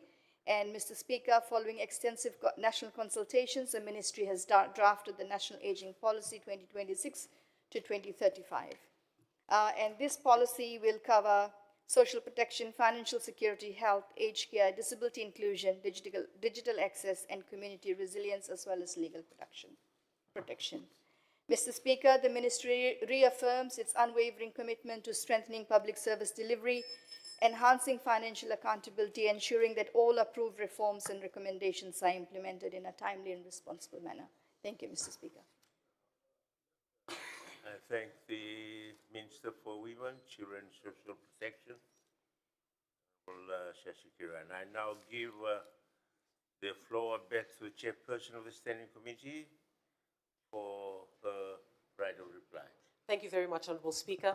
It just leaves me to say thank you very much to all honourable members who spoke on the consolidated reports, and I want to thank the Minister especially for the updates on the committee's recommendations. And last but by no means least, Honourable Speaker, I thank the staff of the ministry in all the offices that we visited right around Viti Levu, from Taviuni to Sausavu to Lekutu to Numbawalu, and also in Lambasa, those we met in Lambasa. We just wanted to say thank you very much for your hospitality, your warmth, and your support of the work of this committee. Nasa Vale. Thank you. Thank the chair of the Standing Committee. The Parliament will now vote to note the content of the report. Does any member oppose the motion? As no member opposes, the motion is agreed to unanimously. I now call upon the chairperson of the Standing Committee on Foreign Affairs and Defence, the Honourable Lenora Ngarigatambua, to move a second motion. Thank you, Mr. Speaker. I move that Parliament debates the consolidated review report of the Ministry of Commerce, Trade, Tourism and Transport 2019 to 2020 and 2020 to 2021 annual reports, which was tabled in this House on the 29th of April this year. Thank you. Is there a seconder? Honourable Speaker, I second the motion. Honourable Rina Sharma, second. I now invite the chairperson of the Standing Committee to speak on a motion. Thank you, Honourable Speaker. At the outset, I wish to acknowledge and commend the Ministry for formally responding to the committee's recommendations within the 21-day period following the tabling of the committee's report in Parliament. The committee notes positively that the Ministry provided detailed responses outlining ongoing initiatives, implementation measures, and policy actions in relation to the committee's recommendations, reflecting a commitment towards accountability, responsiveness, and continuous improvement. Honourable Speaker, the committee recognises that the reporting period under review coincided with one of the most challenging periods in Fiji's economic history due to the impacts of the COVID-19 pandemic. But despite these disruptions, the committee acknowledges the Ministry's efforts in supporting economic recovery, sustaining key sectors, and implementing relief and recovery measures, particularly in the tourism and MSME sectors. The committee notes that tourism recovery was appropriately prioritized through coordinated reopening measures, health protocols, and recovery initiatives. However, the committee finds that Fiji must now move beyond short-term recovery measures towards a more resilient, diversified, and sustainable tourism strategy that strengthens support for tourism-related MSMEs and reduces vulnerability to future global shocks. The committee also acknowledges the ministry's investment in MSME development through grants, concessional loans, and capacity-building initiatives, which contributed to employment opportunities and economic participation. However, the committee finds that stronger monitoring and evaluation systems are required to properly assess long-term sustainability, program effectiveness, and the actual economic impact of these initiatives. Honourable Speaker, the committee further recognises important initiatives such as the Trade Enhancement Programme and the Fijian Made by Fijian campaign, which supported local production, entrepreneurship, and digital adoption. The committee nevertheless considers that these initiatives should form part of a broader national industrial and export strategy focused on improving competitiveness, product standards, market access, and export readiness. The committee also notes the ministry's efforts to strengthening digital transformation and e-commerce adoption. While progress has been made, barriers remain for many MSMEs, particularly in relation to technical capacity, digital literacy, and access to technology. The committee therefore recommends greater investment in awareness, technical support, and the removal of adoption barriers to strengthen participation in the digital economy. Honourable Speaker, the committee further considered governance and legislative reforms, including the Investment Act 2021 and consumer protection measures. While these reforms are commendable, the committee emphasises the importance of effective implementation, enforcement, stakeholder engagement, and public awareness to ensure that policy reforms achieve their intended outcomes. The committee also identified ongoing concerns relating to consumer protection, including product quality issues, gaps in redress mechanisms, and deficiencies in product labelling and regulatory enforcement. The committee therefore recommends stronger compliance monitoring, improved quality control measures, and more accessible consumer protection systems. Honourable Speaker, the committee further notes that staffing shortages and high turnover continue to affect institutional capacity and service delivery within the ministry. And in this regard, the committee recommends strengthening human resource planning, recruitment, retention, and technical capacity development to improve institutional performance. The committee also acknowledges the ministry's efforts in strengthening the cooperative sector and promoting inclusive economic participation. The committee considers, however, that broader participation and more equitable distribution of MSME support across sectors and regions remain necessary to ensure balanced and inclusive economic growth. In conclusion, sir, the committee recognizes the ministry's progress in supporting economic recovery and advancing policy reforms during a difficult period. However, the committee emphasizes that stronger institutional capacity, improved monitoring systems, enhanced governance, and integrated long-term strategies will be essential to achieving sustainable, resilient, and inclusive economic growth for Fiji. With those remarks, Honourable Speaker, I support the motion before the House. Thank you, sir. I thank the Honourable Chair of the Standing Committee on Foreign Affairs and Defence. The floor is open for debate on the motion, honourable members. I have a list of speakers with me. Each is accorded 5 minutes. I first call on the Honourable Tumbuna. Thank you, Mr. Speaker, sir. Honourable Speaker, I rise to contribute to the debate on the Consolidated Review Report of the Standing Committee on Foreign Affairs and Defence on the Ministry of Commerce, Trade, Tourism and Transport's 2019-2020 and 2020-2021 annual reports. At the outset, I wish to acknowledge the work of the committee in presenting a thorough and a balanced review of the ministry's performance during a very difficult period for our country. The years under review coincided with the height of the COVID-19 pandemic, which had a profound impact on our economy, particularly in tourism, trade, and the MSME sector. Mr. Speaker, sir, the report makes it clear that the ministry was operating under a significant pressure during this time, with borders closed and economic activities sharply reduced. And of course, many the businesses struggled to stay afloat. The entire sectors were forced into survival mode. Honourable Speaker, one of the strengths of this report is that it does not simplify highlight. It does not simplify and highlight what was done, but it also examines how effectively the things were done. And the committee, of course, has raised several important issues. One of the areas that I wish not to concentrate on is on MSME, Mr. Speaker, sir. As you're aware that MSMEs contribute 60% of our economy, and they play a very vital role in enhancing economic development. But the question that remains is how we continue to support these MSMEs to significantly capture their potentials. One of the areas that I'm always interested in is to see, the success of the Tauke in the various MSME development, of course, the various projects. There's been quite significant attention accorded to the involvement of Tauke in MSMEs over the years. There's been quite significant funding provided, but we have not seen that to become very successful, Mr. Speaker, sir. There's been a lot of funding being provided, but we have not seen the success story. And one of the critical factors that I have identified is the governance in Tauke businesses.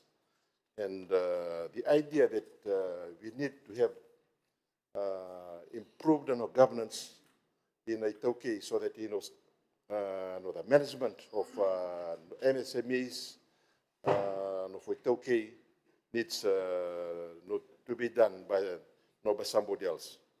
I remember, Mr. Speaker, sir, in the 80s, during the previous governments, there was this idea of farm management and cooperative. That was people who were trained, they were running the businesses. The success of the Telebu province, the dairy was due to that, not to that model, farm management, cooperative. And then people like Mr. Wasing, a successful and local businessman, was involved in running those sort of businesses. So I think that idea needs to be inculcated into some of the projects that we have. Of course, in some of the government ministries, we have successful people to be running the businesses as service providers. And of course, the second one is the NDP. There is a project also being run by the Ministry of Commerce, and I haven't seen that to be copied in other divisions. When our committee were going around in the northern division, we had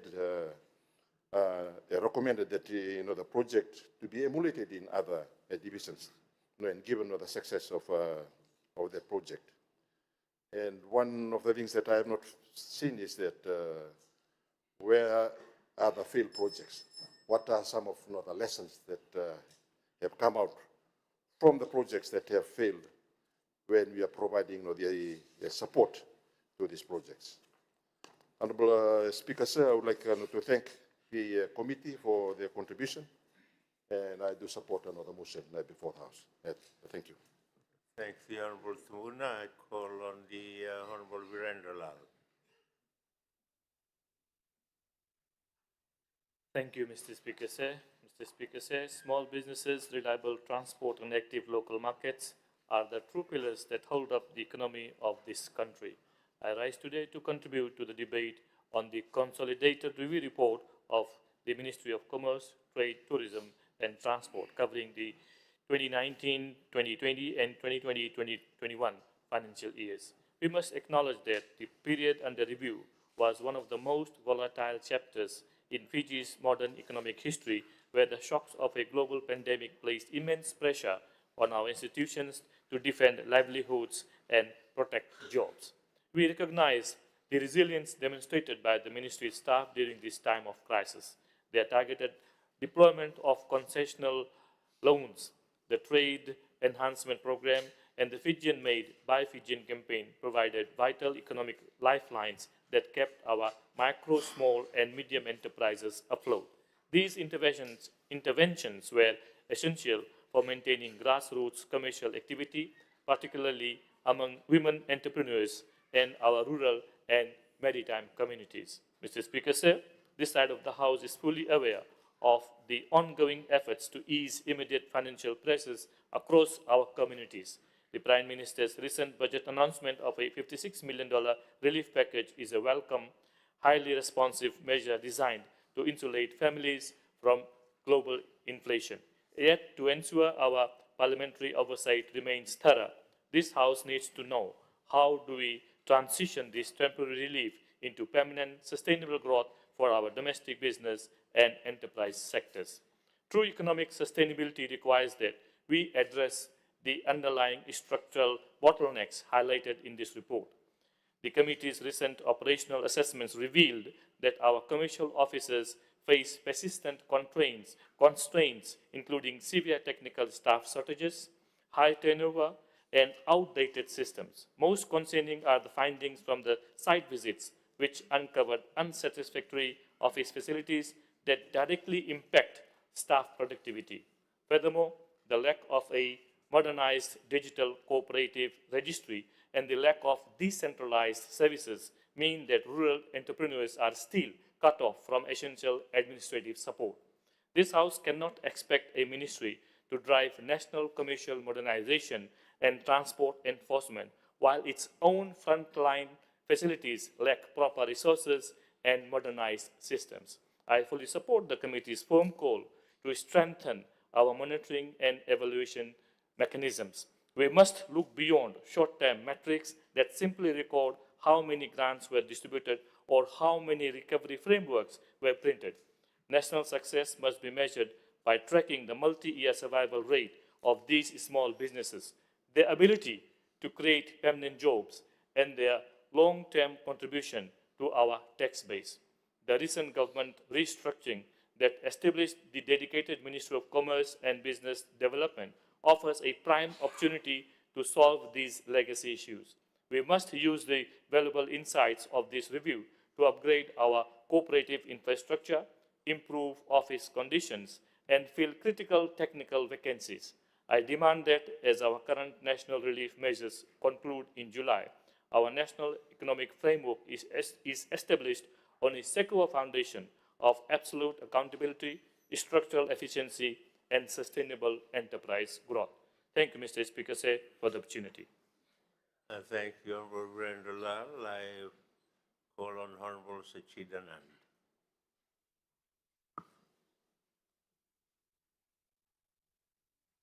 Thank you, Mr. Speaker, sir. Mr. Speaker, sir, I rise to contribute to the debate on the consultative review report of Ministry of Commerce, Trade, Tourism, Transport annual reports from years 2019, 2020, 2020 to 2021. At the outset, I acknowledge the chairperson and the members of the Parliamentary Standing Committee on Foreign Affairs and Defence on their comprehensive review and their commitment towards ensuring transparency, accountability, and good governance in the work of government ministries and statutory bodies. Mr. Speaker, sir, this report is an important reminder that good governance, economic growth, and public confidence must always go hand in hand. The period under review was one of the most difficult periods in our nation's history. The COVID-19 pandemic severely disrupted global trade, tourism, and transportation. Fiji experienced the collapse of international tourism, interruptions in supply chain, business closures, and significant economic hardship faced by ordinary Fijians. Despite these unprecedented challenges, the ministry continued to deliver critical services to businesses, consumers, and investors across the country. This demonstrates the resilience of our institution and the determination of our public servants who continue to serve our people of Fiji during uncertain times. Mr. Speaker, sir, the Ministry of Commerce, Trade, Tourism, and Transport plays a critical role in Fiji's economic development. The ministry is responsible for creating enabling environment that encourages investment, protects consumers, strengthens local business, and promotes sustainable economic growth. The report highlights several achievements undertaken during the reporting period, including support provided to business affected by pandemic, efforts to strengthen consumer protection mechanisms, investment facilitation initiatives, and continued work towards improving transportation and tourism sector. Mr. Speaker, sir, I firmly believe that empowering local business, especially small and medium enterprise, remains one of the key pathways towards economic resilience and national development. Mr. Speaker, sir, SMEs are the backbone of our economy. They create employment opportunities, support families, and contribute significantly to economic activity, both within urban and rural communities. During the pandemic period, many SMEs faced serious challenges, ranging from reduced customer demand to financial constraints and disruptions in the supply chain. The ministry's role in providing support, guidance, and policy interventions during this difficult period was therefore extremely important. The lessons learned from those years continue to shape the government's approach towards economic recovery and business development. Mr. Speaker, sir, another important issue raised by the committee relates to accountability, reporting standards, and implementation of recommendations. As members of parliament, it is our responsibility to ensure that ministries and agencies entrusted with public funds continue to improve their governance system, financial reporting, and service delivery. Mr. Speaker, sir, I strongly believe that transparency, accountability, and essential principles of democracy believe in democracy. Public trust is strengthened when ministries can provide timely reports, maintain proper oversight of mechanisms, and demonstrate that taxpayers' resources are being utilized effectively and responsibly. The committee review process was therefore not merely administrative in nature. It is an important mechanism of parliamentary oversight that allows to identify gaps, assess performance, and recommend improvements for the benefit of our people. Mr. Speaker, sir, the report also reminds us of the importance of resilience and preparedness. The pandemic exposed vulnerabilities with global and domestic economic system. As a small island developing state, Fiji must continue diversifying its economy, strengthening local industries, and improving capacity to respond to future crises. As government, we remain committed towards policies and encourage economic inclusion and sustainable development. We want to ensure that development continues to reach all Fijians, including those in the maritime and rural areas. Mr. Speaker, sir, I wish to commend the hardworking staff of the Ministry for their dedication and commitment during the reporting period. Public service during a national crisis requires sacrifice, adaptability, and resilience. Their efforts contribute significantly towards maintaining essential services and supporting national recovery efforts. Mr. Speaker, sir, moving forward, it is important that recommendations highlighted by the report are taken seriously and implemented effectively.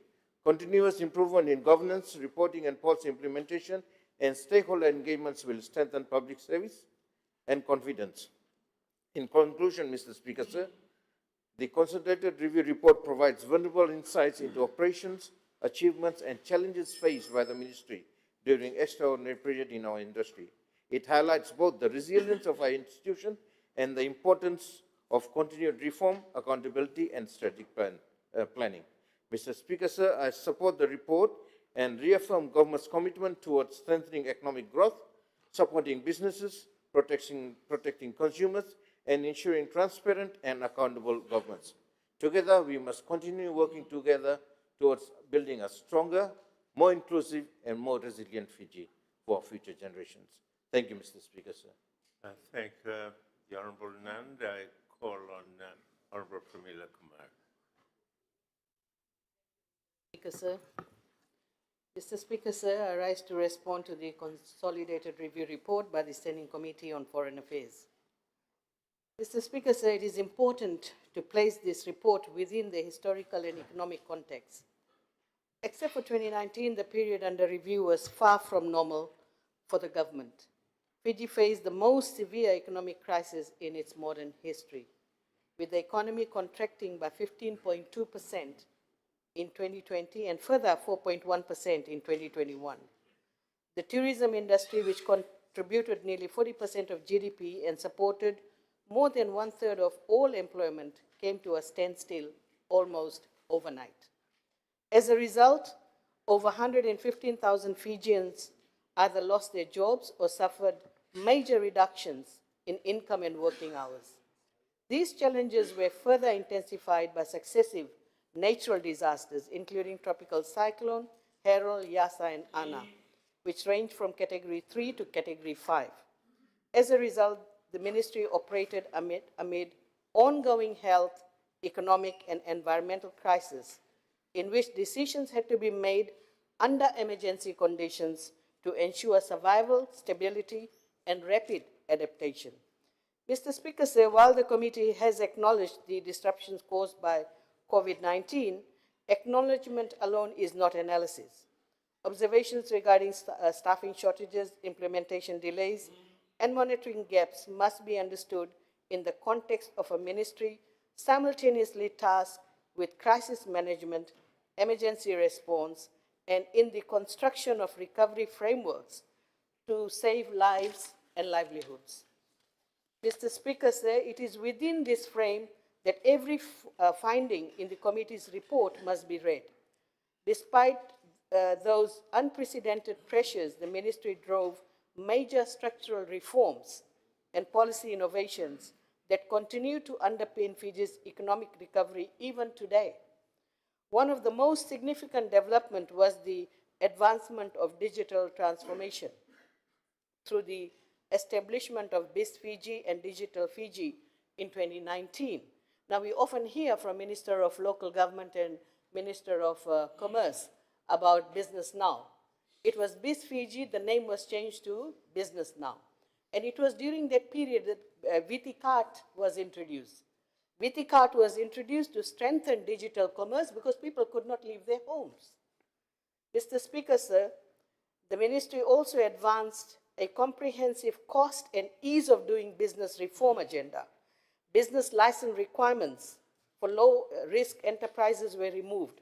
Processing times were reduced significantly. Fees were removed in key areas, and regulatory procedures were simplified. These reforms provided critical relief to struggling small businesses during the height of the economic downturn. Another landmark achievement during this period was the enactment of Investment Act 2021, which replaced Investment Act 1999. This was to boost investor confidence. Mr. Speaker, said the ministry also strengthened its support for MSME through a range of targeted programs managed by MSME Fiji. And it was in 2019, MSME Fiji was established as one-stop support platform. Mr. Speaker, said the COVID-19 MSME concessional loan program deserves particular mention. This emergency financing mechanism supported approximately 2,500 businesses by October 2020.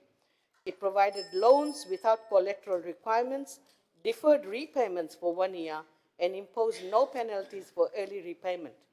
For many small businesses, this intervention was the difference between closure and survival. Mr. Speaker, said it is important to emphasize that many of the policy frameworks that underpin current discussions on economic recovery, whether it's MSME development, digital transformation, and tourism resilience, were either initiated or significantly advanced during this period. Mr. Speaker, sir, no response to a crisis of this magnitude was without shortcomings. It would be unfair to judge this period without recognizing the significant policy innovation and institutional effort undertaken by Ministry of Commerce, Trade, Tourism, and Transport. This ministry did not stand still. It acted, it adapted, and it laid much of the groundwork upon which ongoing recovery continues to depend. Thank you, Mr. Speaker, sir.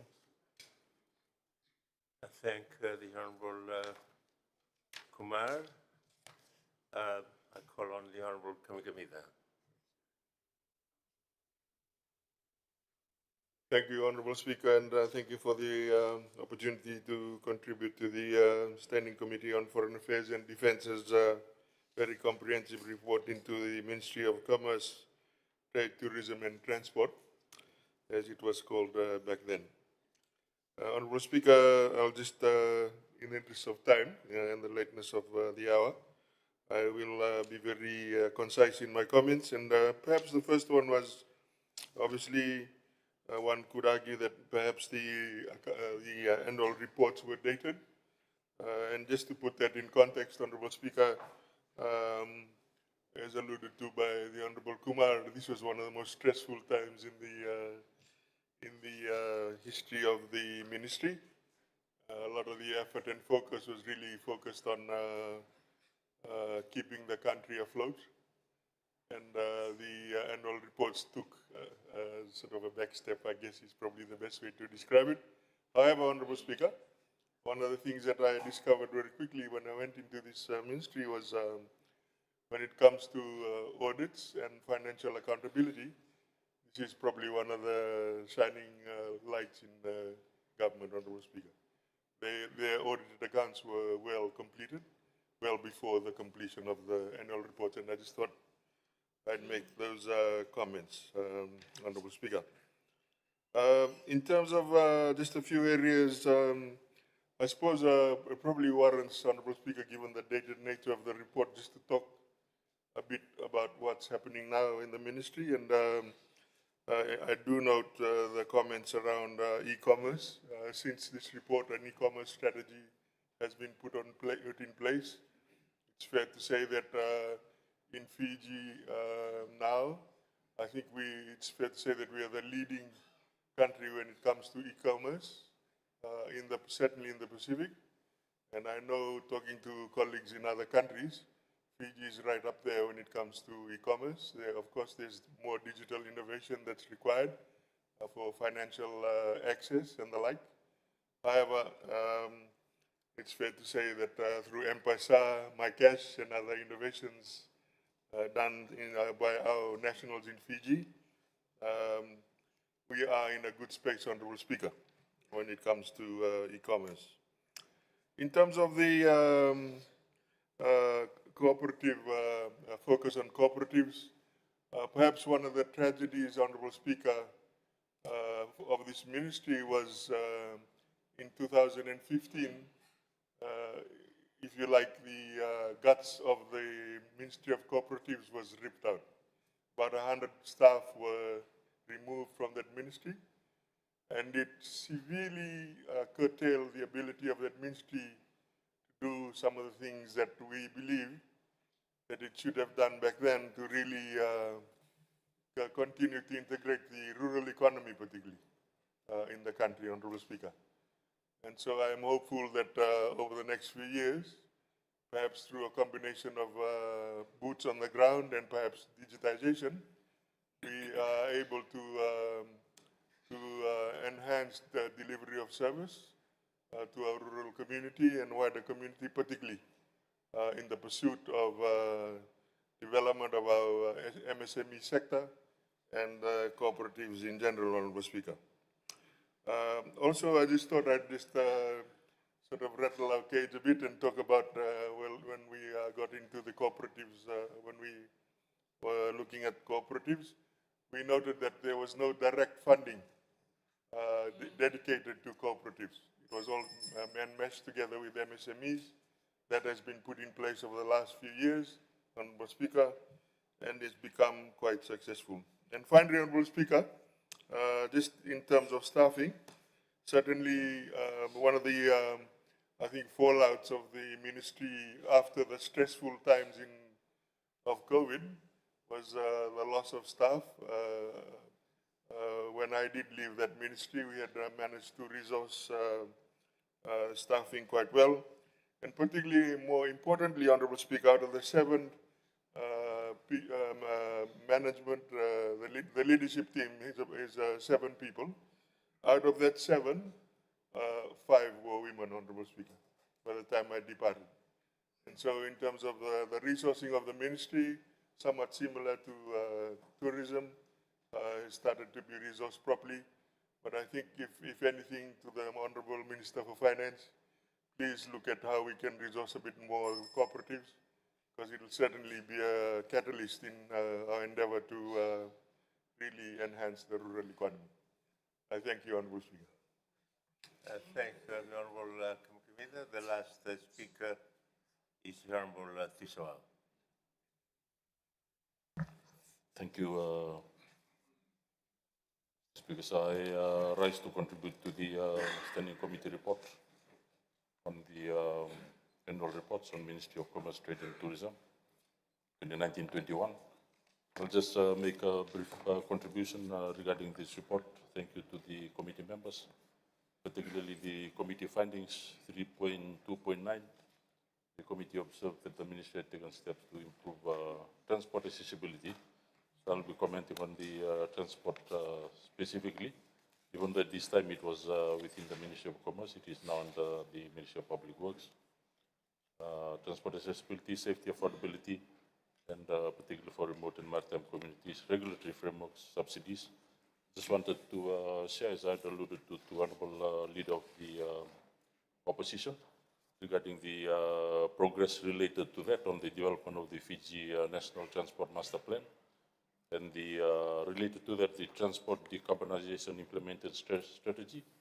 I'd like to acknowledge the assistance of the MFED, Government of New Zealand in this regard. And of course, the various development partners, GGI, ADB, World Bank, COICA. So it involves the examining opportunities to enhance the maritime transport subsector, regional hubs, potential megaports, locations, also examining the current status, review the aviation subsector, assessing alternative transport mode, railways, fast ferry services, bridge connectivity.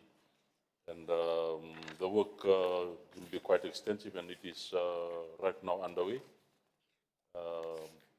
providing a review of the Fiji 20 Fiji National Transport Sector Master Plan from 1993, inventory of existing infrastructure, condition of assets, post-jetties, etc.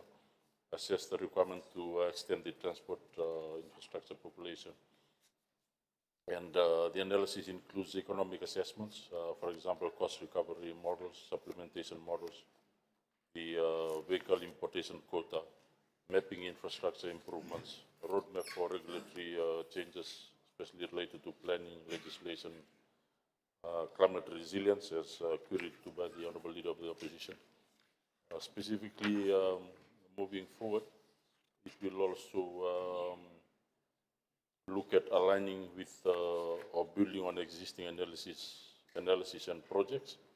For example, the land and maritime transport policy, national climate change policy, which are related to several other current projects. So the expected outcomes, in a nutshell, to provide the Department of Transport with clear guidance on how to improve rural and urban access to climate-resilient transport infrastructure with land, maritime, aviation services that meets future demand, enhances productivity, and is aligned to achieving national decarbonization ambitions. So the work is currently ongoing for approximately 3 months, and then a report will be produced, including the master plan and also the decarbonization strategy relating to transport. And that will serve as a base and guideline for us moving forward. Not only that, it will also serve as critical documents in terms of our approaches for climate financing as we approach the COP negotiations and discussions. Thanks, Honourable Tiswao. I will now invite the chairperson of the Standing Committee on Foreign Affairs, Honourable Gregory Sambuat, to speak in reply. Thank you, Honourable Speaker. I just want to say thank you very much to all honourable members for your contribution towards the motion this evening, and I hope you have a good rest of the evening. We still have one motion to go through. I don't want to stand between them and the last motion. Thank you, sir. Thank you. Parliament will now vote to note the content of the report. Does any member oppose the motion? No member opposes. The motion is agreed to unanimously.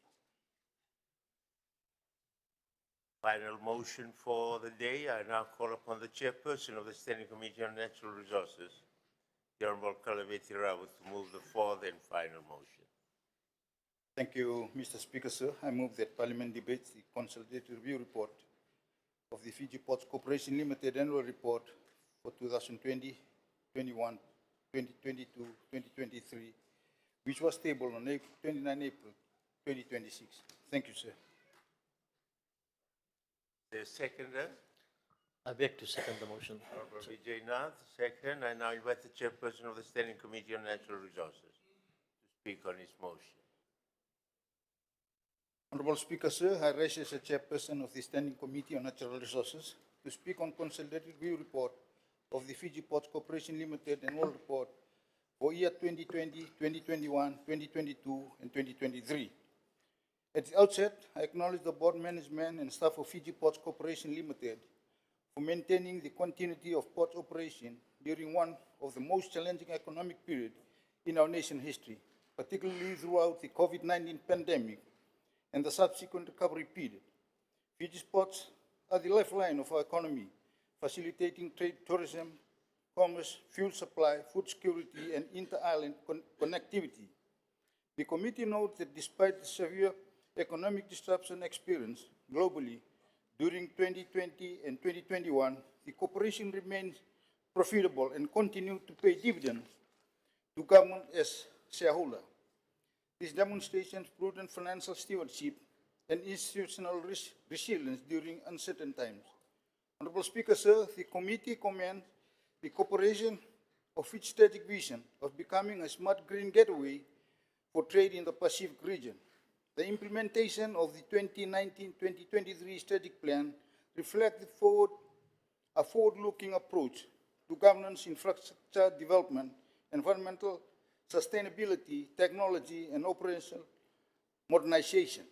The committee particularly acknowledged the following achievement during the review period: progress on wharf rehabilitation program for the ports of Suva and Lautoka, development initiatives such as Lautoka Yard 3 expansion to increase ports capacity, progress towards Green Port Initiative and sustainability planning, improvements in occupational health, safety, and international compliance standards, continued investment in smart port technologies and information systems, and recovery in cargo handling and port throughput following the reopening of borders and global trade recovery.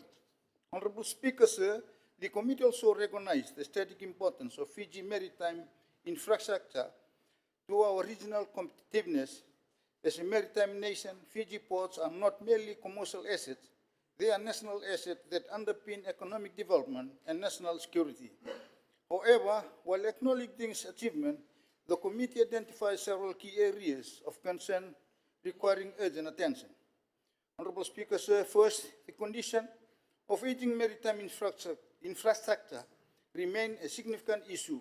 The committee received evidence regarding deteriorating wharf condition in certain maritime locations, particularly Levuka in Ovalau, where infrastructure challenges continue to affect safety, economic activity, and transportation reliability.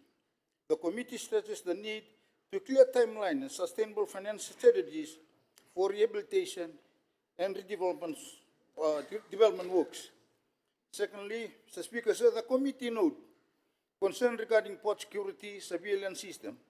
In an increasingly complex global security environment, Fiji ports must maintain robust monitoring, container tracking, and maritime surveillance capabilities to protect national interests and international trade integrity.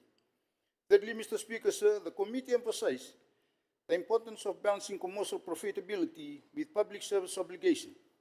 While the corporation has continued to perform strongly financially, and the committee encouraged greater focus on service accessibility for maritime dependent communities, particularly those in the maritime islands who rely heavily on safe and efficient shipping services. Honorable Speaker, sir, the committee further stressed the importance of workforce development and success plan within the maritime sector. The future sustainability of cooperation depends on skilled local professionals in engineering, logistics, maritime operations, digital system, and infrastructure management. Continued investment in staff training and capacity building is therefore essential. The committee also encourage the cooperation to strengthen stakeholders' engagement with shipping operators, exporters, importers, municipal council, maritime communities, and development partners to ensure that future ports expansion projects align with the national development priorities. Honorable Speaker, sir, the review of these annual reports demonstrates Fiji Ports Corporation Limited continues to play a critical role in Fiji's economic resilience and development. Nevertheless, a long-term infrastructure planning, environmental sustainability, port security, and service modernization must remain priority areas moving forward. On behalf of the committee, sir, I extend my appreciation to the board management and staff of the corporation for their cooperation during the committee scrutiny process and for the work they continue to undertake in maintaining Fiji's ports operation. With those remarks, Honorable Speaker, sir, I commend the considered review report on the Fiji Ports Corporation Limited annual report for 2020, 2021, 2022, and 2023 to Parliament. I thank you for this opportunity.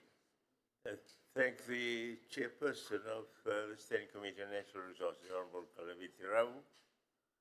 Honorable members, I've opened the floor for debate on the motion.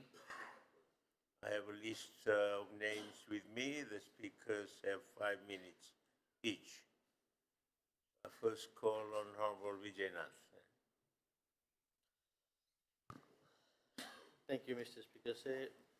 I rise to briefly contribute and support on the motion before the House and the consolidated report on the Fiji Port Corporation Limited. Mr. Speaker, ports are not mainly infrastructure asset. They are a gateway for economic opportunity, engine for trade, and critical lifeline connecting our islands, our businesses, our farmers, and our people. The committee findings are timely and significant. One of the key issues highlighted in the report is the urgent need for accelerated infrastructure investment, particularly in ports that are long remain unutilized despite this strategic importance. I wish to particularly draw attention to Malau Port. Mr. Speaker, Malau Port was established during the colonial era and has served an important outlet for Northern Division, particularly in the export of sugar and molasses. It already demonstrates its commercial significance, however, despite its significant location and natural deep water potential, it has not been developed to its full capacity. This is why I strongly support recommendation 4.1A, Mr. Speaker, which calls for the comprehensive upgrade of and expansion of Malau Port deep water anchorage and berthing facilities, and further recommend that the government consider Malau Port as a designated port of entry for the Northern Division under the Look North policy. For the businesses and consumers in the north have faced high transportation costs because general cargo is often routed through Viti Levu before reaching Vanua-Levu.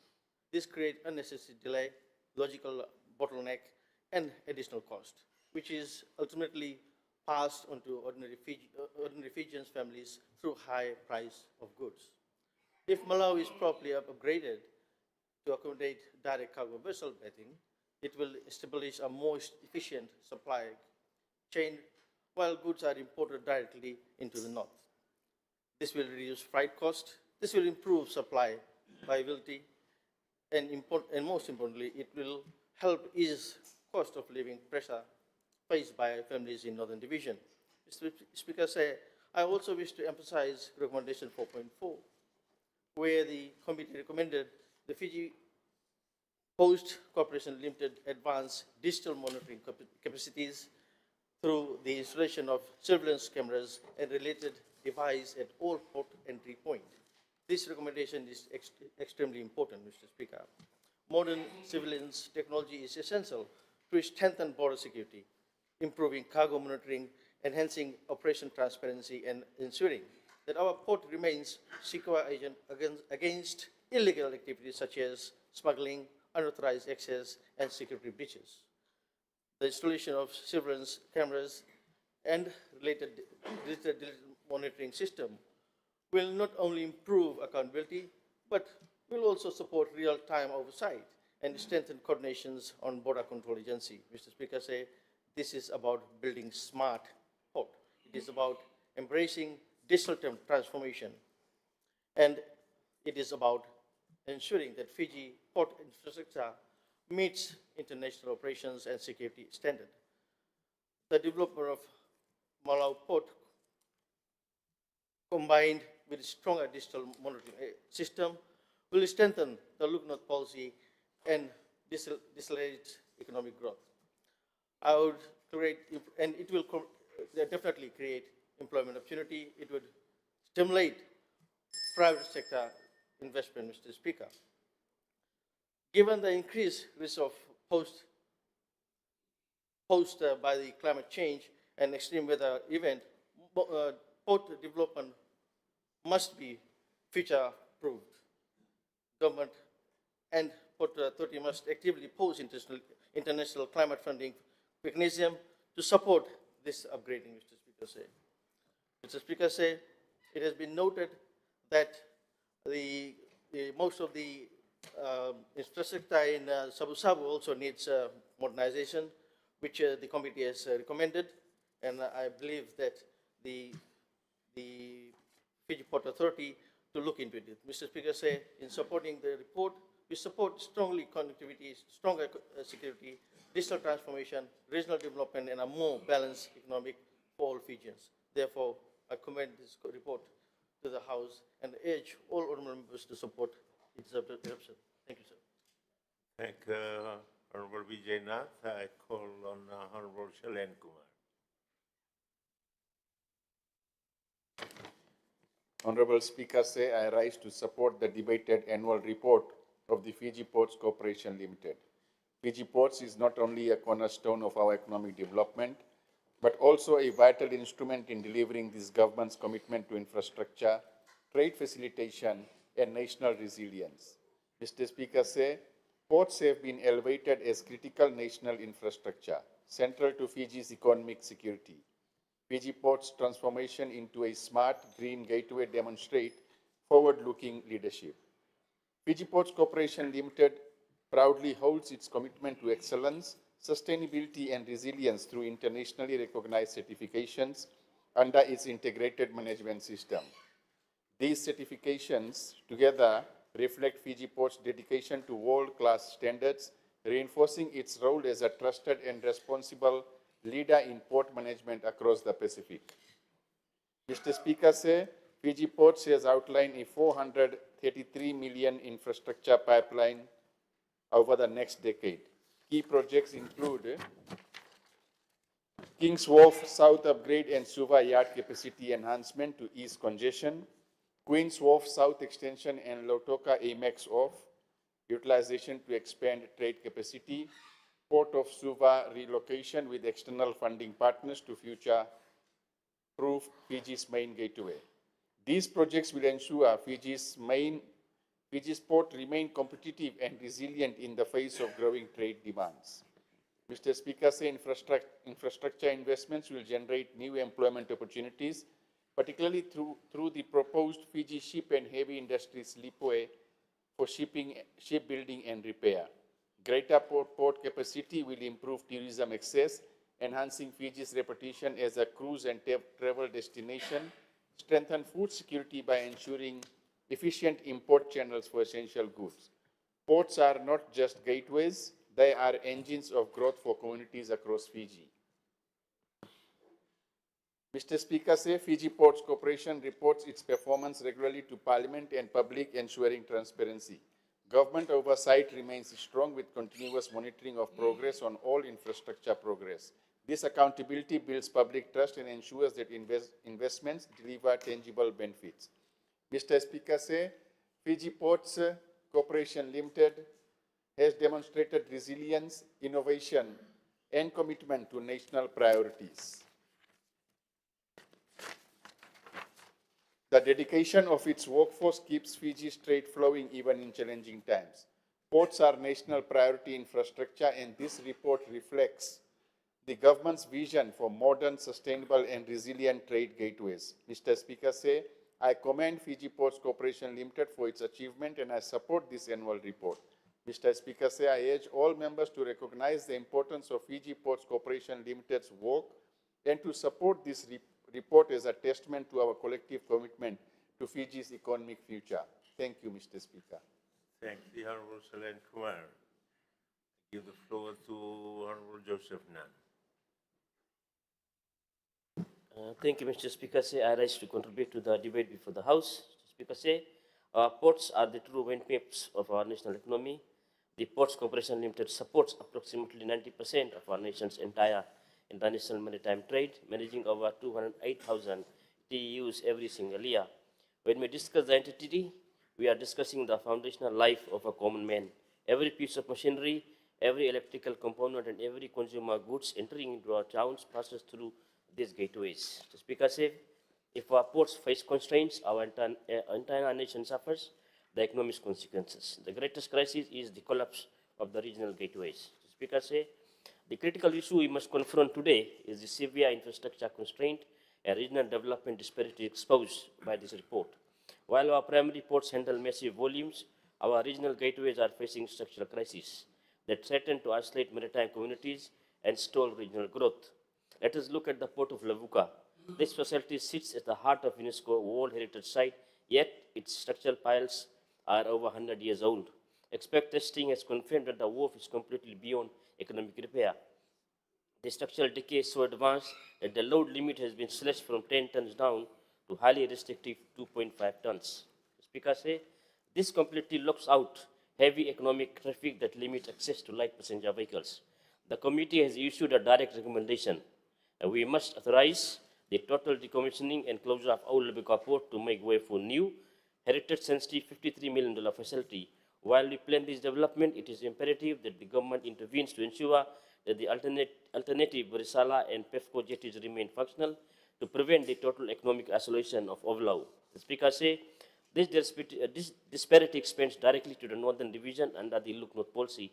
While we want Malau Port to serve the strategic port of entry, to lower the cost of goods for families in Vanua Levu, the facility remains strictly limited. It was built for dry bulk sugar exports.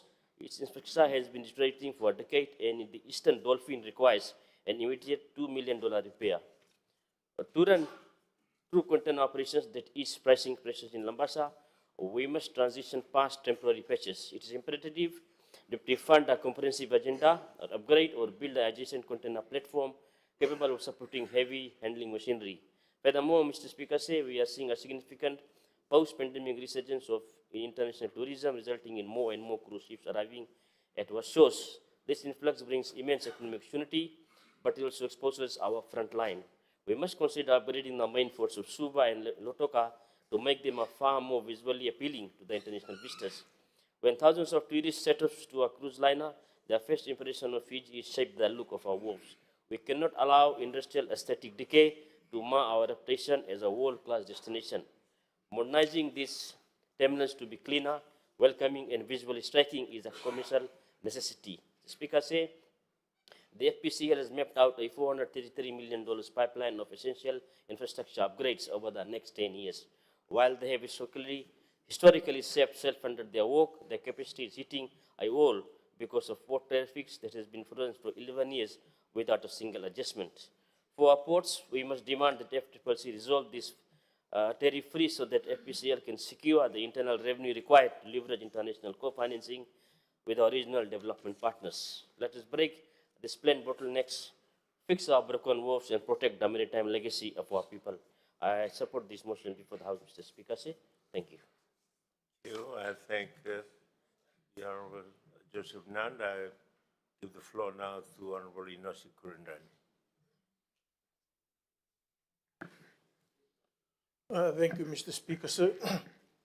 Thank you for the opportunity to make a response in support of the Natural Resource Committee motion before the House.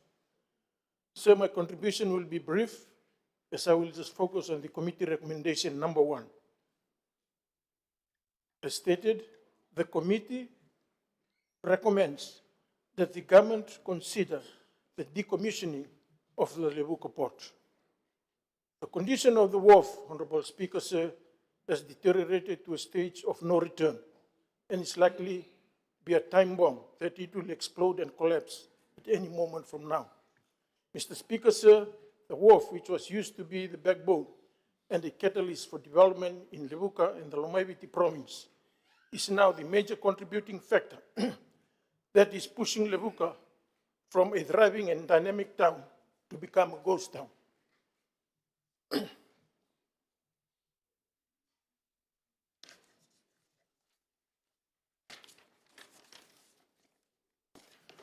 Levuka, which was once an active and lively town in the 60s, 70s, and 80s, now looks abandoned and depopulated because of its major point of entry, the wharf, is no longer capable of playing its role, not because of some damages incurred from a cyclone strike or natural disaster, but its incapability is entirely due to old age and negligence of past authorities that had failed to attend to timely repairs and maintenance works. Based on this, Mr. Speaker, sir, I fully support the recommendation by the Natural Resource Committee for an immediate closure of the port to allow for the Fiji Port Corporation Limited to implement its strategic development plan, and that is to demolish and rebuild Levuka Wharf. Mr. Speaker, sir, the FPCL had already prepared a concept design plan for the new wharf, upholding its heritage designs. Sir, during the committee field visit to the old capital, the members were extremely shocked to witness the extent of damage of the wharf structure, where all iron reinforcement had been exposed and heavily rusted. Based on the above revelation about the Levuka Wharf, Mr. Speaker, sir, I called on the government and the relevant authority for an intervention to stop the operation at Levuka Wharf to allow for the Fiji Ports Corporation Limited to execute its strategic plan for the wharf. The passenger boat movement and trade would be really affected since we have, would not really be really affected since we have PEFCO Wharf on the side, which can be utilized during this time of project planning and construction stage. Honorable Speaker, sir, once the improvement and strengthening of ports wharf infrastructure, we would then be able to achieve the other recommendations put forward by the committee, such as the enhanced and sustainable operation efficiency, improve cargo handling, reduce vessel turnaround time, improve overall service delivery standards. After the construction of the new wharf, Levuka will now become a thriving and dynamic town and will be no longer a ghost town, but a boom town. It will also be very beneficial for the people of Lomaiviti as far as social and economical activities are concerned, especially during this time of uncertainties and crisis. Mr. Speaker. Thank the Honorable Kurilani. I now invite the Honorable Semi Kurilabsao. Thank you, Honorable Speaker, sir. And I wish to thank the Chair and the committee that scrutinized Fiji Ports Corporation's report from 2020 to 2023. Honorable Speaker, it has come to my notice that the Minister for Public Enterprise is not here. But I thought that the areas in the report has already been covered, and I would just like to provide some views into Fiji Ports Corporation. I was chairman for Fiji Port Corporation for 6 years, and I thought the dynamic in Fiji's shipping has moved because of containerized cargo. The report says that there needs to be repairs in Savusavu and Levuka, and a new one in Honolulu. Honorable Speaker, the service provided by containerized cargo now in the ferry service, it is very difficult for Fiji ports now to create those extra burden of cost and create cost factors for it to be efficiently run. The major issue that Fiji Ports Corporation needs to do is to develop Lautoka and develop Suva. Because it is much easier to have a secondary and a primary port and control from a primary and distributed to secondary. The service now that has been provided by the efficient running of ferry service between Naboalu and Natobi to Levuka has basically moved away from the historical idea that every port should be visited by a cargo ship or an overseas cargo ship.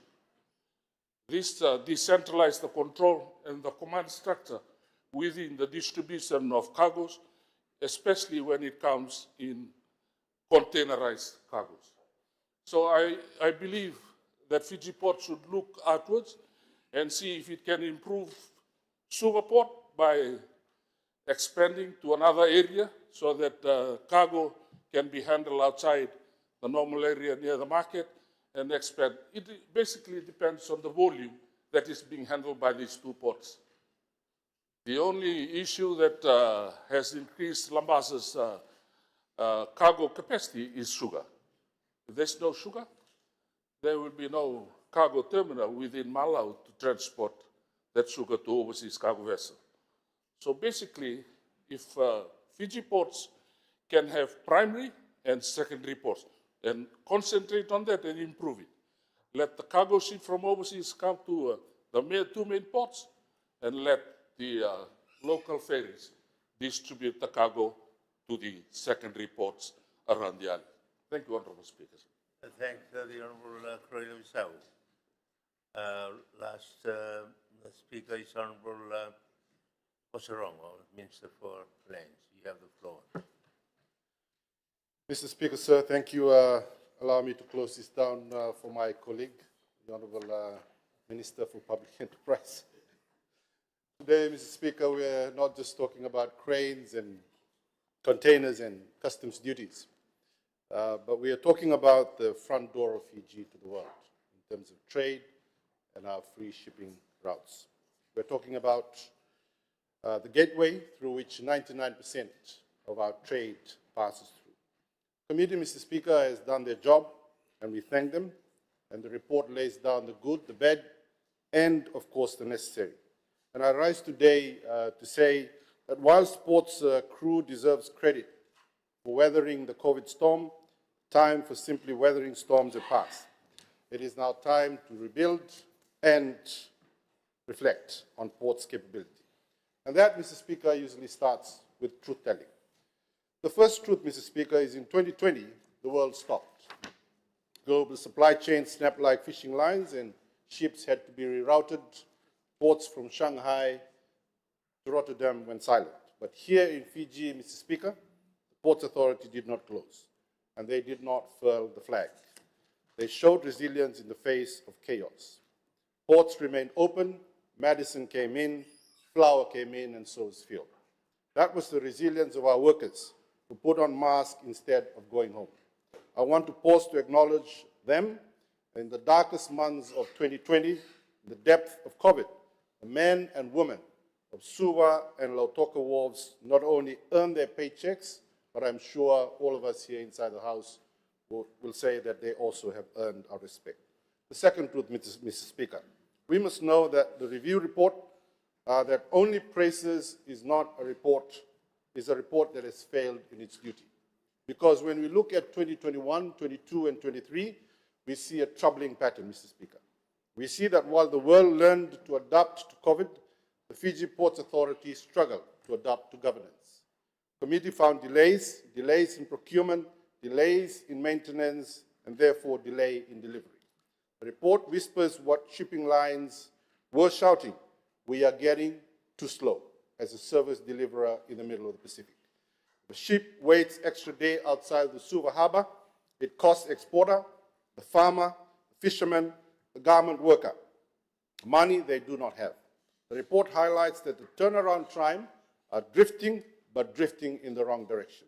The third truth, Mr. Speaker, let me take you to 2022 and the committee's review report of the 2022 annual report shows a spike in operational expenses without a proportional spike in revenue.